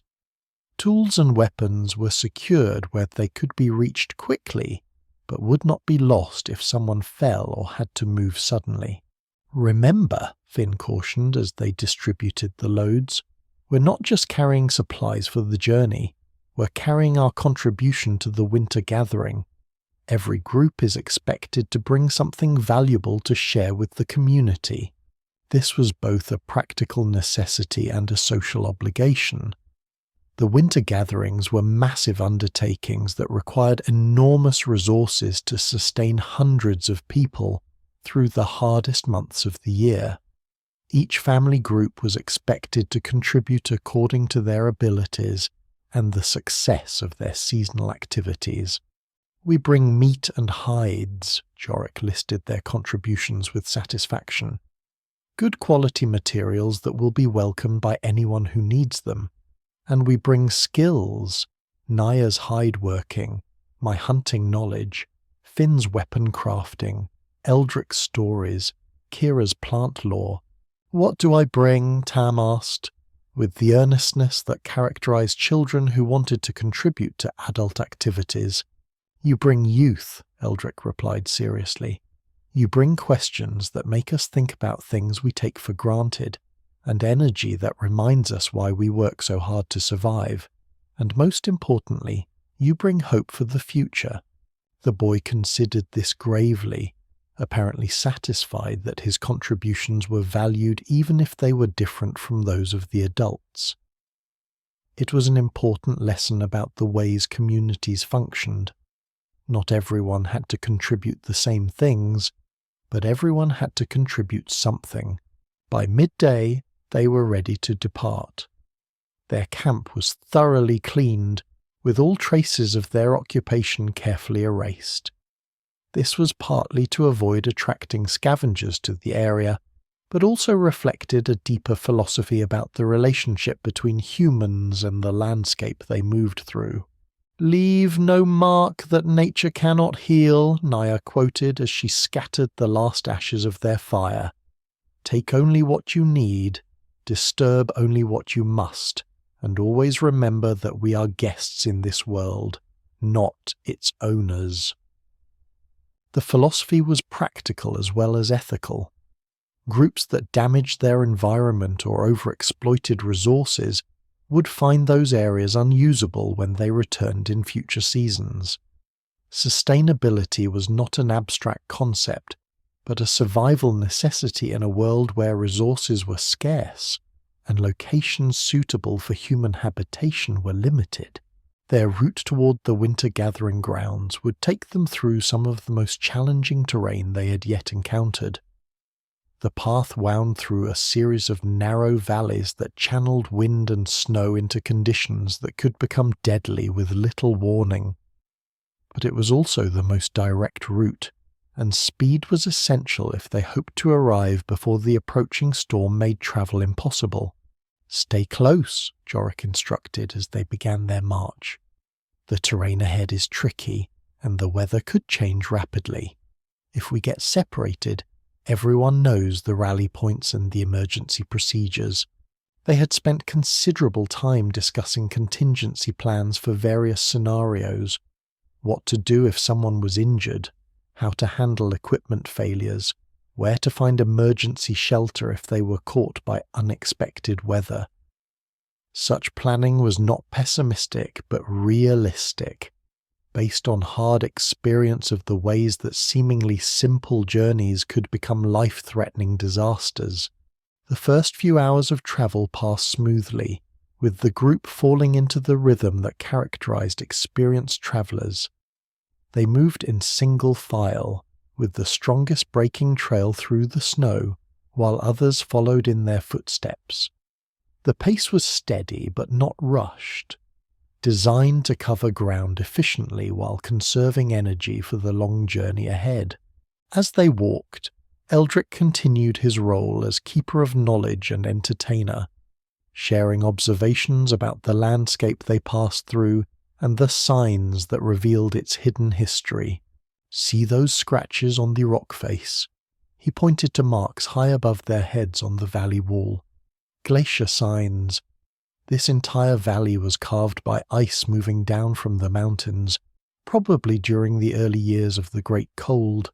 "How can you tell?" Kira asked, studying the marks with new interest. "The direction of the scratches, the way they are arranged in parallel lines, the smoothing of the rock surfaces," Eldrick explained. "Glacial ice moves like a very slow river, but it carries rocks and debris that act like sandpaper against everything it touches. Those marks are the signature of ice that was probably hundreds of feet thick." The knowledge was both fascinating and sobering. They were walking through a landscape that had been completely transformed by forces so massive that human imagination could barely comprehend them. The gentle valley floor they travelled on had once been buried under ice so thick that it reached nearly to the tops of the surrounding hills. "Are the glaciers still growing?" Tam asked with the matter-of-fact curiosity that children brought to discussions of cosmic forces. "Some are, some aren't," Eldrick replied thoughtfully. "The ice is always changing, advancing in some places and retreating in others. But the overall trend has been toward more ice, not less, at least during my lifetime and that of my parents." "Will it ever stop?" the boy pressed. "Eventually," the old man said, with the confidence that came from a deep understanding of natural cycles. "Nothing in nature continues forever in the same direction. The ice will reach its maximum extent and then begin to retreat, just as it has advanced, but that change will probably take longer than the lifetime of anyone now alive." The conversation helped pass the hours and miles, but it also served a deeper purpose. By discussing the vast scales of geological time and natural change, they put their own struggles into perspective. The hardships they faced were real and immediate, but they were also temporary when measured against the larger rhythms of the Earth itself. As afternoon wore on, the terrain became more challenging. The valley floor grew rougher, forcing them to pick their way carefully over loose rock and around obstacles that could turn an ankle or cause a dangerous fall. The walls closed in, creating a sense of confinement that was psychologically as well as physically uncomfortable. "This is the passage the old songs call the throat," Finn observed, studying the narrow defile that stretched ahead of them. "According to the stories, it's the most dangerous part of the route to the winter grounds." "Dangerous how?" Kira asked, though she could already see several potential problems in the rocky terrain and steep walls that offered little opportunity for shelter. "Rockfall primarily," Jorik replied, examining the cliff faces above them. "The freeze-thaw cycles loosen stones that can come down without warning, and if a storm hits while you're in here, there's nowhere to take proper shelter. Why use this route at all? Naya wondered. Because the alternatives are worse, Eldrick said grimly. The northern route adds at least 10 days to the journey and crosses territory where the predator pressure is much higher. The southern route goes through swampland that's impassable, except in the deepest cold, and even then it's risky. They proceeded through the throat with extreme caution, testing each step and staying alert for any sign of instability in the rocks above. The passage took most of the remaining daylight, and by the time they emerged into the wider valley beyond, the sun was already touching the western horizon. We made good time, Jorik observed with satisfaction as they paused to rest and assess their situation. Better than I expected, considering the conditions. If we can maintain this pace tomorrow, we should reach the gathering grounds well before the storm arrives. The prospect of completing their journey successfully added energy to their movements as they set up camp for the night. They were now in familiar territory, following routes that had been used by travelling groups for generations. The knowledge that they were walking in the footsteps of countless others who had made the same journey provided both practical guidance and emotional comfort. Their campsite was in a sheltered grove of stunted trees that provided both windbreak and fuel for their fire. More importantly, it was a recognized stopping place, marked by the careful arrangement of stones that served as a message system for travelling groups. Messages, Finn noted, examining the stone patterns with the practiced eye of someone who could read the trail communications that groups left for each other. 3 groups passed through here in the last 10 days, all heading toward the winter grounds. The most recent was yesterday, a family of 5 with adequate supplies. The message stones were a crucial part of the communication network that connected the scattered human communities across the vast landscape. By arranging rocks in specific patterns, travelling groups could leave information about their size, direction, supply status, and any dangers they had encountered. It was a primitive but effective system that had evolved over generations of nomadic life. Anything about conditions ahead? Jorik asked. Good travelling, no major obstacles, water available at all the usual places, Finn decoded, and most importantly, no predator sign. The wolves seemed to be concentrated further north, following the main caribou herds. As they prepared their evening meal, the familiar routines of camp life helped restore the sense of security and community that travel always threatened to disrupt. The fire burned bright and warm, the food was nourishing, and the conversation flowed easily among people who had learned to depend on each other completely. Tomorrow we'll see the smoke, Eldrick said with anticipation, gazing toward the valley that held their destination. Hundreds of cook fires, signal fires, forge fires. From this distance it looks like a small volcano with streams of smoke rising into the sky. And tomorrow night we'll sleep surrounded by our people, Naya added, her voice carrying both excitement and a touch of apprehension. After weeks of intimate companionship with just their small group, the prospect of being part of a much larger community would require significant adjustment. "Will you tell the story of our journey?" Tam asked Eldrick eagerly. "Will you tell everyone about the hunt and the cave and the wolves?" "Of course," the old man replied with a smile. "That's one of the most important functions of the winter gathering, the sharing of stories from the seasonal travels. Everyone will want to hear about our adventures, and will want to hear about theirs. The exchange of information was vital for the survival of the dispersed communities. Knowledge about weather patterns, animal movements, new resources, and potential dangers had to be shared if everyone was to benefit from the collective experience of the people. "And we'll hear about the warm valleys," Kira said hopefully. "Maybe someone will have found new places where the Earth's heat reaches the surface, or discovered routes to territories that haven't been explored. Maybe, Eldrick agreed, though his tone suggested that such discoveries were rare and precious. But remember, even if we learn of such places, reaching them would mean leaving the known territories and the support networks that keep us alive. Sometimes the dream of perfect conditions has to be balanced against the reality of what works. As the evening progressed and sleep approached, they made their final preparations for the last day of travel. Equipment was checked one more time, loads were adjusted for maximum efficiency, and they reviewed the route they would follow through terrain that would become increasingly familiar as they approached their destination. "Rest well tonight," Jorik advised as they settled into their sleeping arrangements. "Tomorrow will be a long day, but it will end with us safely among our people, ready to face whatever the winter brings." The fire burned steadily through the night, tended by each member of the group in turn according to their established routine.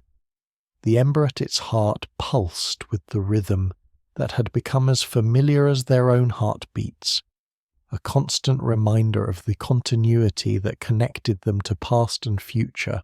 Outside their circle of warmth, the night world went about its ancient business. Owls called from the darkness, their voices carrying across the empty landscape like messages between spirits. The aurora began its dance again, painting the sky in colours that had no names, reminding them that beauty persisted even in the harshest conditions. As dawn approached, the wind began to shift, carrying new scents from the north that spoke of the storm that was still a day away, but approaching with the inevitability of a cosmic tide. But they would be safe by then, sheltered among their people, protected by the collective strength that made their species more than the sum of its individual parts. The ember glowed on through the changing hours, patient and eternal, carrying within its heart the fire that had warmed the first human hearths and would kindle the last flames that burned when the world itself grew old. In its steady light lay the promise that connected all things, that community endured, that knowledge persisted, that hope survived even the longest nights, and in that promise lay the strength they would need for the final day of their journey, the reunion that awaited them, and all the challenges and opportunities that the winter gathering would bring. They slept peacefully, knowing that they had carried their responsibilities well, that they had preserved what needed preserving and learned what needed learning, and that they were ready to take their place in the great community of survivors that made human civilization possible even in the depths of the Ice Age. The ember burned on, keeping faith with the dawn that was coming and all the dawns that would follow, carrying forward the light that no darkness could extinguish, and the warmth that no cold could defeat. In its glow lay the eternal truth that had sustained their people through all the ages of struggle, that together they were stronger than any force the world could bring against them, and that the flame of human consciousness would burn as long as there were hands willing to tend it, and hearts brave enough to carry it forward into the unknown future. Chapter 1. The Weight of Winter. Kira pressed her face against the frozen hide covering the cave entrance, her breath forming delicate crystals on the rough fur that separated their fragile sanctuary from the merciless world beyond. Each exhale created tiny diamonds of ice that caught the firelight and sparkled like fallen stars before melting against her cheek. Outside, the world lay buried under blankets of ice that stretched beyond memory, beyond hope, beyond the reach of any human understanding. The wind carved through valleys like a blade forged in the heart of winter itself, howling with voices that seemed to speak of endings, of surrender, of the terrible patience of the cold. Somewhere in that endless expanse of white, mammoths shifted their massive weight with ancient deliberation their tusks cutting furrows through snow that might never melt. They were indifferent gods of this frozen realm, beings so vast and enduring that they made human struggle seem like the frantic scurrying of insects. Their trumpeting calls echoed across the wasteland, mournful and primal, reminding all lesser creatures that survival was borrowed time, a temporary stay against the inevitable victory of ice. The cave they sheltered in bore the marks of countless previous occupants. Soot stains on the ceiling where smoke had kissed stone, worn patches on the floor where bodies had pressed against earth night after night, seeking warmth that always felt insufficient. The walls themselves seemed to remember every breath exhaled within their embrace, every prayer whispered to flickering flames, every tear that had frozen before it could fall. "Come away from there," Eldric's weathered voice carried across the cave, rough with age and smoke and the weight of too many harsh words spoken against the wind. The old man sat beside their precious fire like a guardian of the most sacred shrine, his gnarled hands, scarred by decades of coaxing life from reluctant flames, feeding dried moss to the hungry blaze with movements so practiced they seemed like ritual.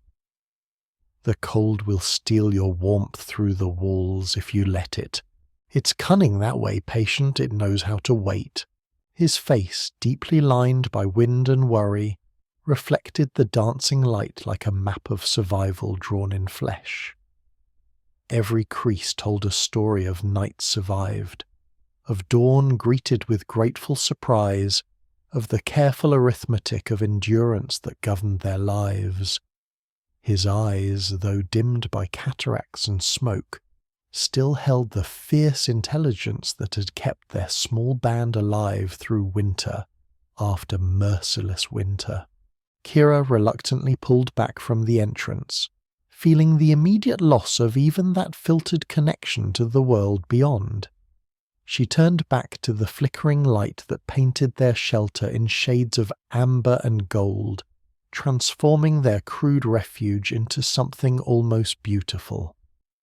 The fire was their sun, their god, their hope made manifest in dancing flame, a defiant declaration that life persisted even in the face of overwhelming hostility. Naya sat in the shadows beyond the fire's immediate reach, her voice weaving through the space like invisible thread as she hummed an ancient melody. The tune had no words that anyone remembered, passed down through generations of mothers who had rocked their children to sleep in caves and shelters and makeshift homes carved from necessity. Her voice was honey and smoke, comfort and warning, a sound that spoke of persistence in the face of impossible odds. In her arms, little Tam slept fitfully, his small body wrapped in layers of fur that made him look like a tiny bundle of life struggling against the crushing weight of winter. His breathing was quick and shallow, the rhythm of childhood dreams interrupted by the body's constant vigilance against cold. Even in sleep, his muscles remained slightly tensed, ready to wake at the first sign of danger, a survival instinct learned before words, before memory, before the luxury of safety. The hunters, Jorik and Finn, worked in companionable silence at the far edge of the fire's glow, their movements economical and precise as they sharpened flint blades and checked the bindings on their spears. The rhythmic scraping of stone against stone had become a familiar lullaby of preparation, the sound of readiness being honed for whatever challenges the next day might bring. Their hands moved with the unconscious skill of men who had learned that perfection in their tools meant the difference between eating and starving, between warmth and freezing, between life and the cold embrace of death. Jorik was the younger of the two, his beard still more brown than grey, his body carrying the lean strength of someone who had never known abundance but had learned to make scarcity serve survival. His eyes were alert and restless, constantly scanning their surroundings even in the relative safety of the cave. He had been born into this world of ice and had never known anything else, which made him both fearless and cautious in equal measure. Finn, older and more grizzled, bore the scars of countless hunts and close encounters with death. A white line across his left cheek marked where a cave bear's claw had nearly taken his eye. His left hand was missing the last joint of 2 fingers, lost to frostbite during a hunt that had gone wrong 3 winters past. Yet he moved with the quiet confidence of someone who had faced the worst the world could offer, and emerged still breathing, still fighting, still refusing to yield.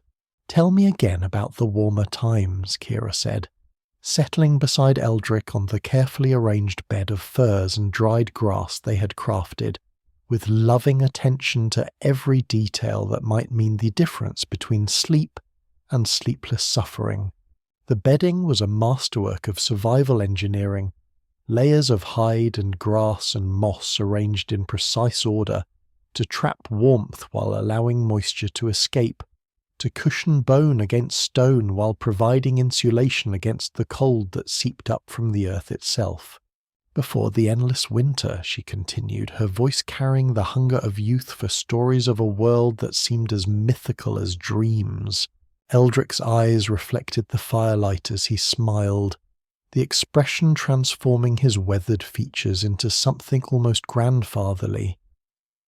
It was easy to forget, in moments like this, that gentleness was a luxury they could rarely afford, that the old man's kindness was carved from a lifetime of making impossible choices between survival and compassion. "Child, you ask for stories when you should be sleeping," he said, but there was no real reproach in his voice. But he stirred the coals with a charred stick that had served him faithfully for months, sending sparks spiraling upward toward the smoke-blackened ceiling like tiny prayers ascending to whatever gods might still remember their small band of survivors. There were times when the air didn't bite, when water flowed freely like music over stones, when green things grew from the earth with such abundance that a man could lie on his back and watch them dance in breezes that carried warmth instead of death. Green things?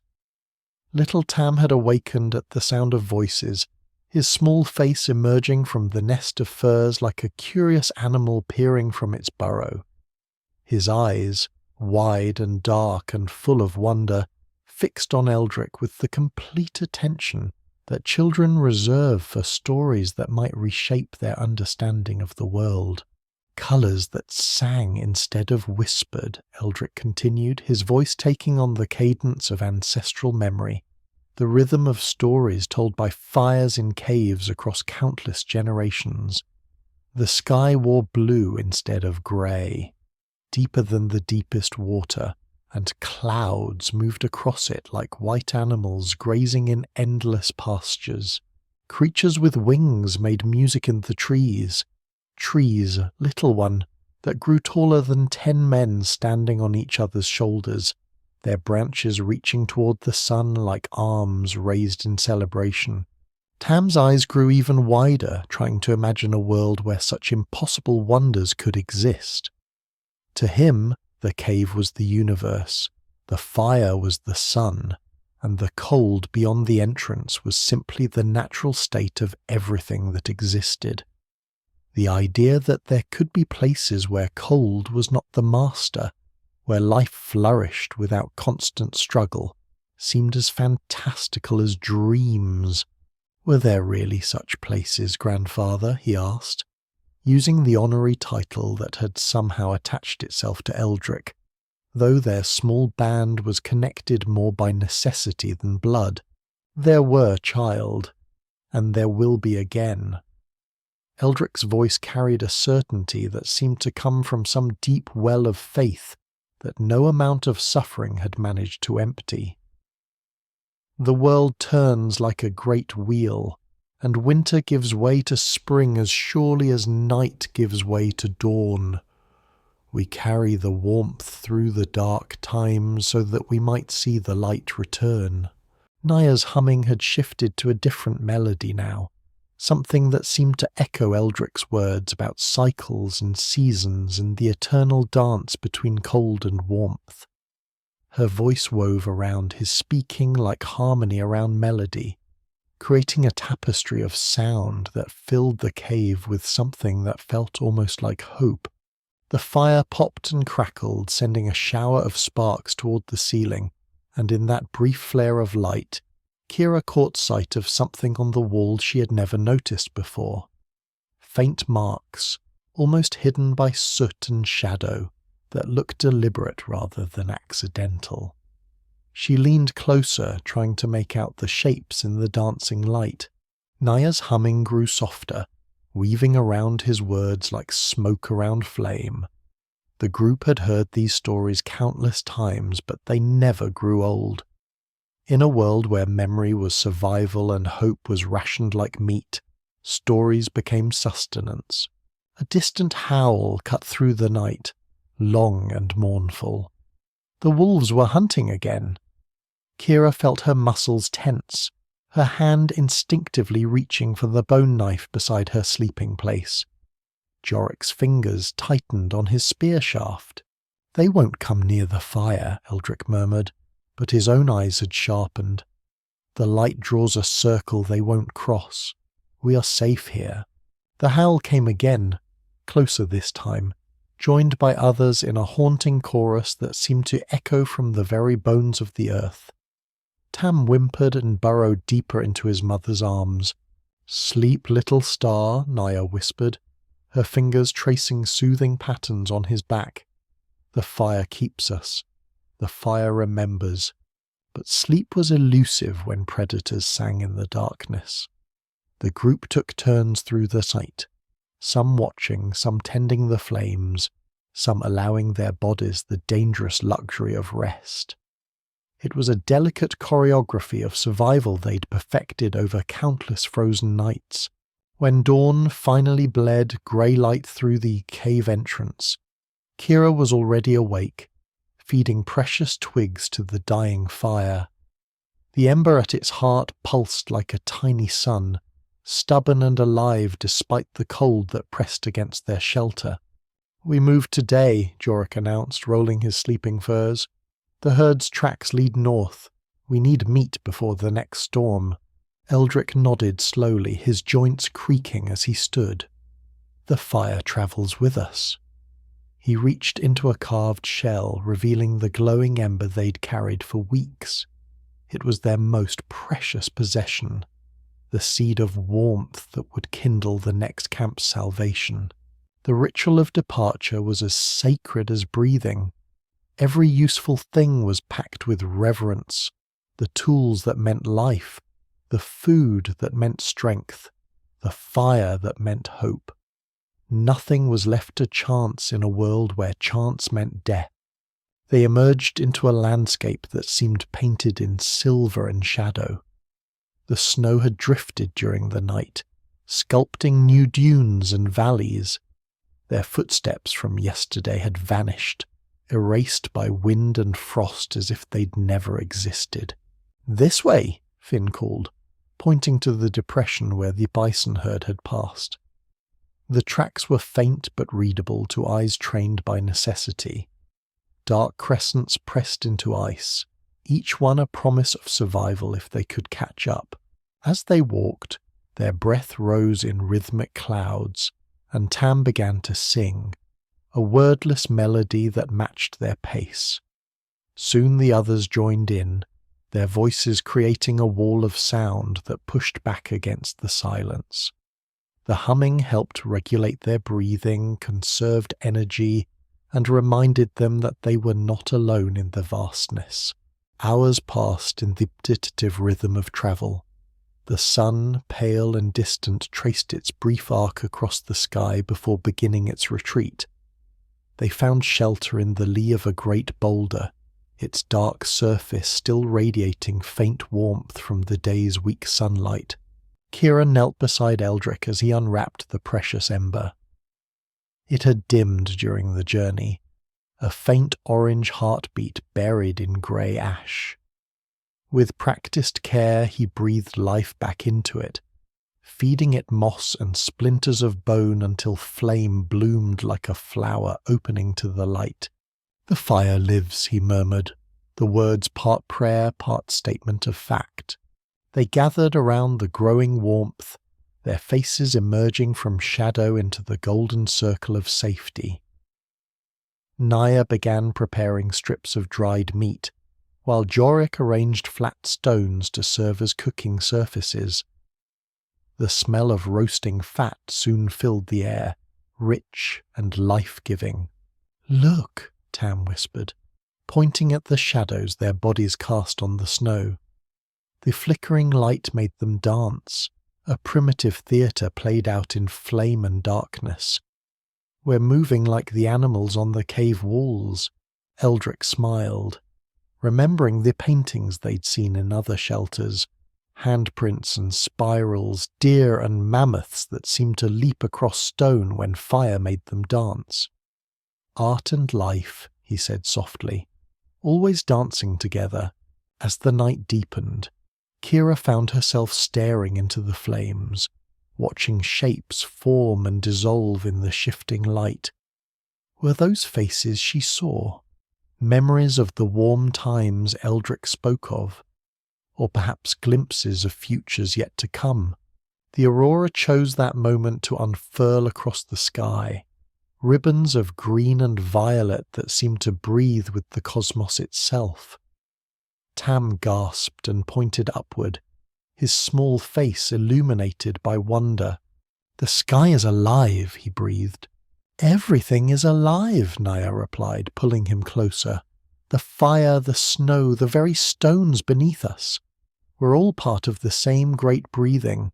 A sound in the darkness made them all freeze, the soft crunch of footsteps circling their camp. Yellow eyes reflected the firelight, steady and patient. The wolves had found them.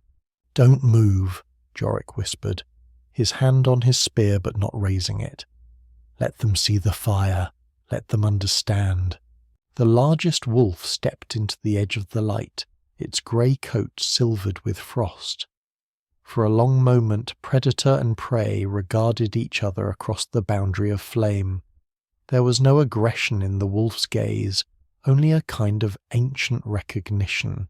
"They're hungry too," Finn observed quietly, "following the herds just like us." Eldrick reached slowly for a strip of cooked fat, his movements deliberate and calm. He tossed it beyond the fire's edge, where it landed in the snow with a soft thud. The wolf's ears pricked forward, but it didn't approach. "Perhaps," the old man murmured, "we don't always have to be enemies." The wolves lingered for what felt like hours, their breath steaming in the cold air. Then, as silently as they'd come, they melted back into the darkness. The group released their collective breath, tension flowing out of them like smoke from the fire. "Sleep now," Eldrick said softly. "I'll keep the first watch." Kira curled into her furs, the warmth from the fire pressing against her back like a living thing. Around her, the quiet sounds of settling, rustling hide, gentle breathing, the eternal whisper of flame consuming fuel. These were the sounds of safety, as essential as heartbeat. She woke once in the night to find Eldrick still alert, feeding twigs to the glowing coals. His weathered face was peaceful in the orange light, the expression of a man who'd made peace with vigilance. She closed her eyes again, trusting his watch, and let sleep reclaim her. Morning came slowly, the sky lightening from black to grey to pale silver. The fire had burned low but never died. Eldrick had seen to that. As the others stirred, Kira helped him coax the flames back to life, adding fuel until warmth spread through the camp once more. They ate quickly, dried meat and precious fat that would fuel their bodies for the day's hunt. The bison tracks were still visible, leading deeper into the valley where the wind's bite was less severe. "Today we catch them," Jorik said with quiet confidence. "The herd moves slowly. They don't expect pursuit." As they prepared to leave, Tam ran to the fire and held out his small hands to the warmth. "Goodbye, fire," he said solemnly. "Thank you for keeping us safe." The words struck Kira like a physical blow. Such innocence, such trust in forces beyond his understanding. Yet wasn't that what they all did? Trust the fire, trust each other, trust that dawn would come again? They extinguished the flames carefully, banking the coals in ash to preserve the precious ember. Eldrick wrapped it tenderly in moss and placed it in his shell, the tiny sun that would birth their next haven. The hunt began at midday when they spotted the herd in a narrow valley, dark shapes moving slowly across the white expanse. The bison were massive, their breath rising in clouds, their movements patient and powerful. Jorik and Finn exchanged silent signals, their communication honed by seasons of cooperation. They would circle wide, using the terrain to channel the herd toward a trap. It was dangerous work. One misstep could mean trampling. One wrong move could scatter the animals beyond catching. Kira, Naya, and Tam waited with Eldrick on a ridge overlooking the valley. The old man murmured what might have been prayers or might have been tactical assessments.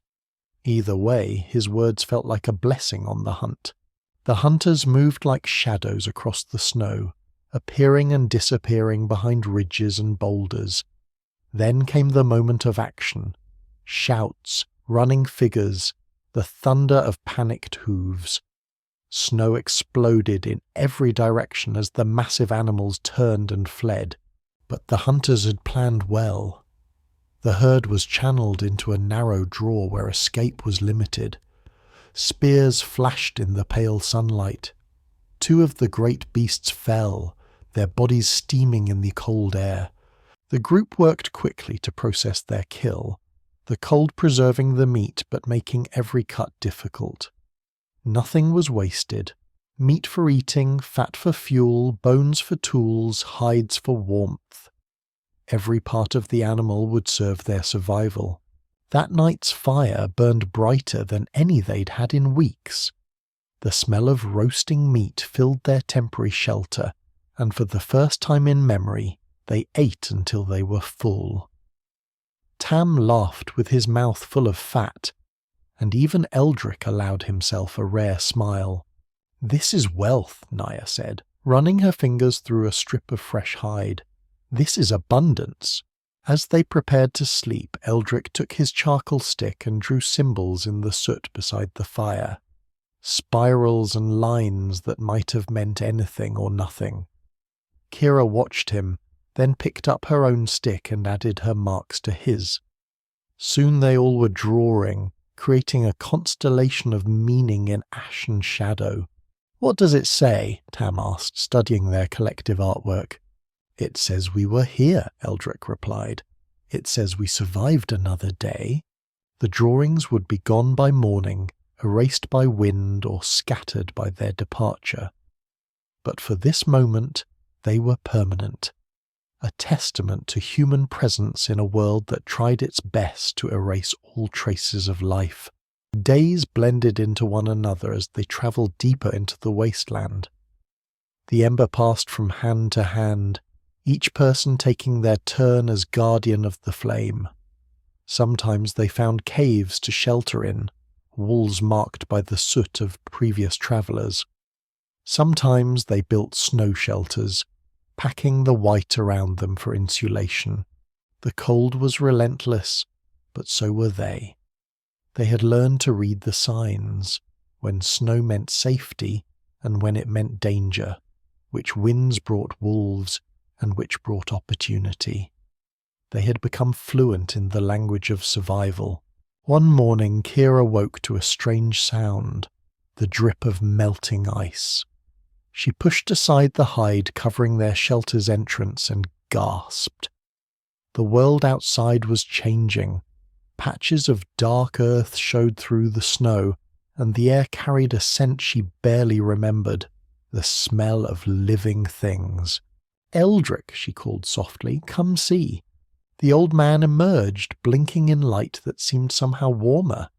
A bird called in the distance, the first they'd heard in months. His eyes filled with tears that froze on his cheeks before he could wipe them away.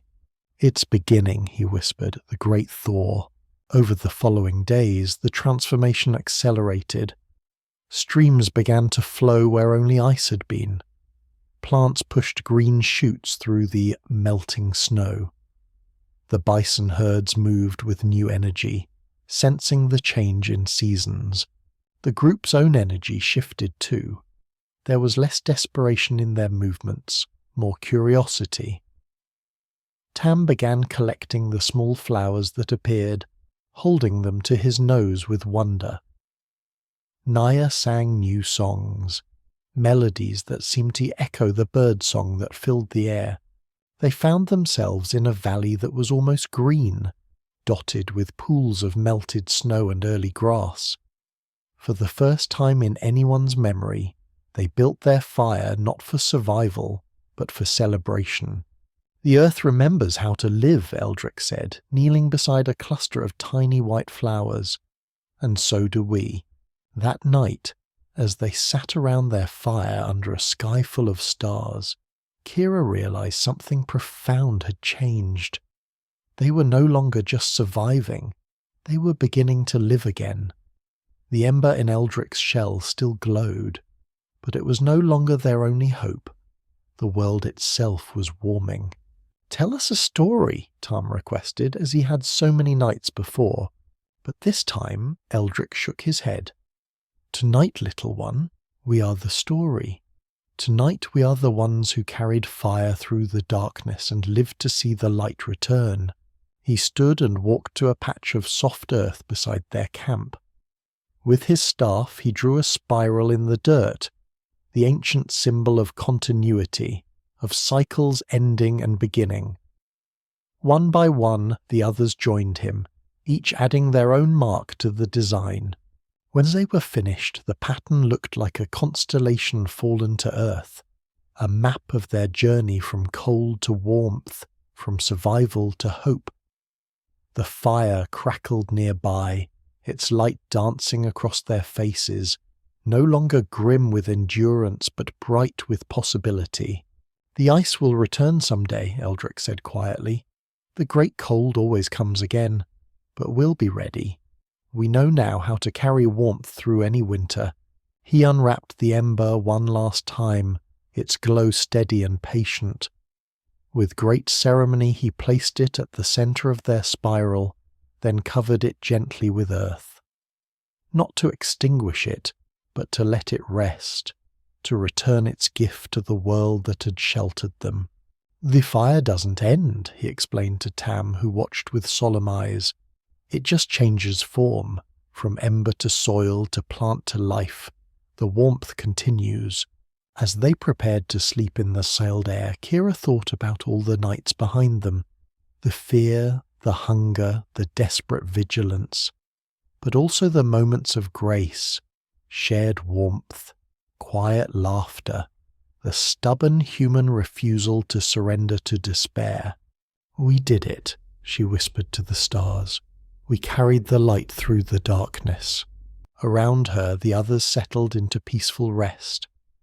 No one needed to keep watch tonight. The wolves were hunting far from here, and the cold no longer pressed against their shelter like an enemy. For the first time in memory, they could simply sleep. Naya's lullaby drifted through the air, wordless and sweet. Tam murmured in his dreams, chasing some bright vision across the landscape of sleep. Jorik and Finn breathed deeply, their bodies finally allowed to rest completely, and Eldrick, the keeper of flame, the guardian of memory, closed his eyes with a smile. His watch was ending. The next generation would carry the warmth forward, as countless generations had before them. Kira was the last to succumb to sleep, listening to the symphony of peace around her, breathing, heartbeats, the gentle whisper of wind through grass. In the distance, water ran freely for the first time in years, a sound like laughter bubbling up from the earth itself. She thought of the ember buried beneath their camp, still glowing in its earthen bed. Tomorrow they would move on, but part of them would remain here forever. The warmth they'd shared, the love they'd kindled, the proof that even in the darkest times humanity endures. The stars wheeled overhead, bright and distant and eternal. The aurora painted the sky in shades of green and gold, and in a valley where winter was finally loosening its grip, a small band of survivors slept peacefully, their dreams full of spring. Days turned to weeks as they journeyed deeper into the warming world. Every morning brought new wonders, streams where there had been ice, flowers where there had been frost, the return of colours they'd almost forgotten existed. Tam grew bolder, straying farther from the group to investigate butterflies and birds. His laughter rang across valleys that had known only silence for countless seasons. Naya watched him with amazement, seeing childhood bloom like the world around them. "He's learning joy," she marvelled to Kira as they walked. "I wasn't sure I remembered how to teach it." The hunters adapted their skills to this new landscape. Instead of tracking prey across snow, they learned to read the signs of animals returning to familiar grazing grounds. Instead of setting traps for desperate creatures, they observed the confident movements of herds growing fat on new grass. Eldrick walked slower now, but his steps were sure. He paused often to examine plants, testing their scents and textures. Some triggered memories of knowledge passed down through generations, which roots were edible, which leaves could heal, which bark could ease pain. "The earth is a library," he explained to Tam, who helped him gather specimens. "Every plant is a page, every season a chapter. We're learning to read again." They found other signs of human passage, old campsites, paths worn by countless feet, even other travellers in the distance. The Great Migration was beginning as groups spread across the thawing continent, following opportunity and hope. One evening as they crested a hill they saw it, a vast plain stretching to the horizon, painted in shades of green that seemed impossible after so much white. Herds of animals moved across it like living rivers, and the air was full of the sound of water and wind and life itself. "The summer lands," Eldrick breathed. "I remember my grandfather's stories about places like this." They made camp that night on the hillside, their fire a small star in the gathering dusk. But for the first time it wasn't the only light. Other camps glittered across the plain below, each one marking another group that had survived the long winter. "We're not alone," Tom observed with wonder. "We never were," Naya replied, holding him close. "The fire burns in many hearths. The warmth belongs to everyone." As they settled to sleep, Kira found herself thinking of all the nights that had brought them here. The desperate vigils, the shared dangers, the quiet moments of grace. Each one had been necessary. Each one had carried them closer to this moment of peace. She dreamed that night of the ember they'd buried, growing into a tree whose branches held nests full of singing birds. In her dream, winter came again, but the tree stood strong, its roots drawing warmth from deep in the earth, its leaves whispering promises of spring's return. When she woke, sunlight was streaming through the hide that covered their shelter. Real sunlight, warm and golden, carrying no hint of ice or threat. She pushed aside the covering and stepped into a world transformed. The plain below was alive with movement. Herds migrating, people emerging from shelters, children running through grass that sparkled with dew. The great community of survival was becoming something new, the beginning of a world where humans might not just endure but flourish. Eldrick emerged beside her, his old eyes bright with tears of joy. "This is what we carried the fire for," he said softly. "Not just to survive the winter, but to live to see the spring." He placed his hand on her shoulder, a blessing and a benediction. "The warmth passes from one keeper to the next. Some day when the cold comes again, and it will come again, someone else will carry the ember through the darkness. The chain continues." Below them, Tam's laughter rang out as he chased a butterfly across the meadow. Naya sang as she prepared their morning meal. Jorik and Finn planned the day's journey with the easy confidence of men who no longer feared the horizon. And somewhere, buried beneath a spiral of stones and earth, an ember slept peacefully, its work done, its legacy living on in the warmth that surrounded them. The fire had not ended, it had simply changed hands, passed from the old world to the new, carrying with it all the love and courage and stubborn hope that makes us human.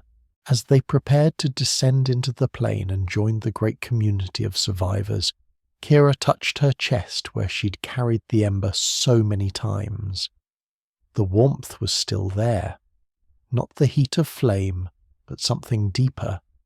The fire that burns in every human heart. The light that no winter can extinguish. "Thank you," she whispered to the wind, to the earth, to the ancestors who had carried warmth through their own dark seasons. "Thank you for showing us the way." The sun climbed higher, painting the world in shades of gold and green. Birds sang in trees that had learned to leaf again. Water laughed in streams that had remembered how to flow. And a small band of firekeepers walked down from the hills into the light, their long winter finally over, their hearts full of spring. The story of the ember was ending, but the story of the warmth it kindled would continue forever. In every hearth that would be lit, every child who would be comforted, every stranger who would be welcomed into the circle of light, the fire would live on. And in a world still learning to be warm again, that was enough. That was everything. That was the greatest gift the winter had given them, the knowledge that even in the darkest night, the human spirit burns eternal, carrying light from one dawn to the next, forever and always. In the end, the cold had not conquered them. Instead, they had conquered the cold, not by defeating it, but by learning to carry warmth within themselves, to share it freely, and to trust that somewhere in the darkness, another ember always waits to be kindled. The Ice Age was ending, but the Age of Fire, the age of human warmth and connection and love, was just beginning. And in a valley where spring flowers bloomed for the first time in 1,000 years, the keepers of flame walked on, carrying their gift into a world ready to receive it. Their footsteps left marks in the soft earth, temporary traces that would fade with the next rain. But the warmth they carried would endure, passed from heart to heart, generation to generation, an eternal flame that no winter could ever truly extinguish.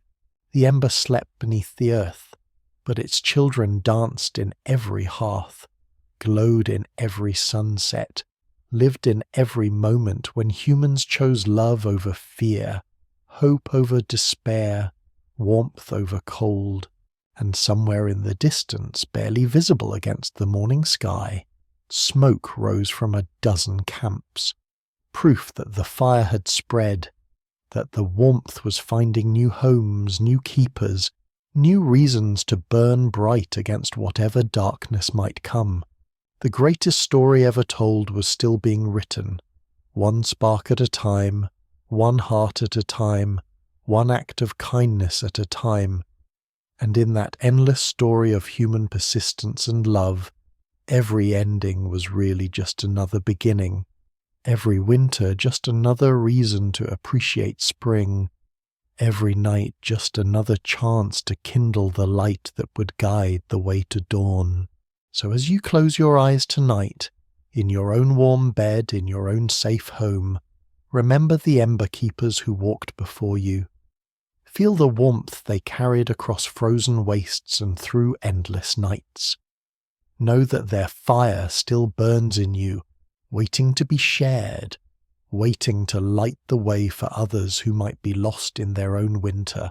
Sleep now, wrapped in the gift of their endurance. Dream of spring returning, of green valleys, of children laughing in sunlight.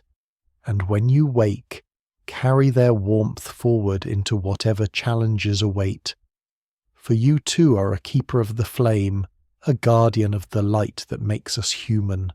The fire never ends, it only changes hands, and in your hands it burns eternal, bright as hope, warm as love, steady as the human heart that refuses to surrender to the dark. Good night, sleep well, the ember glows on.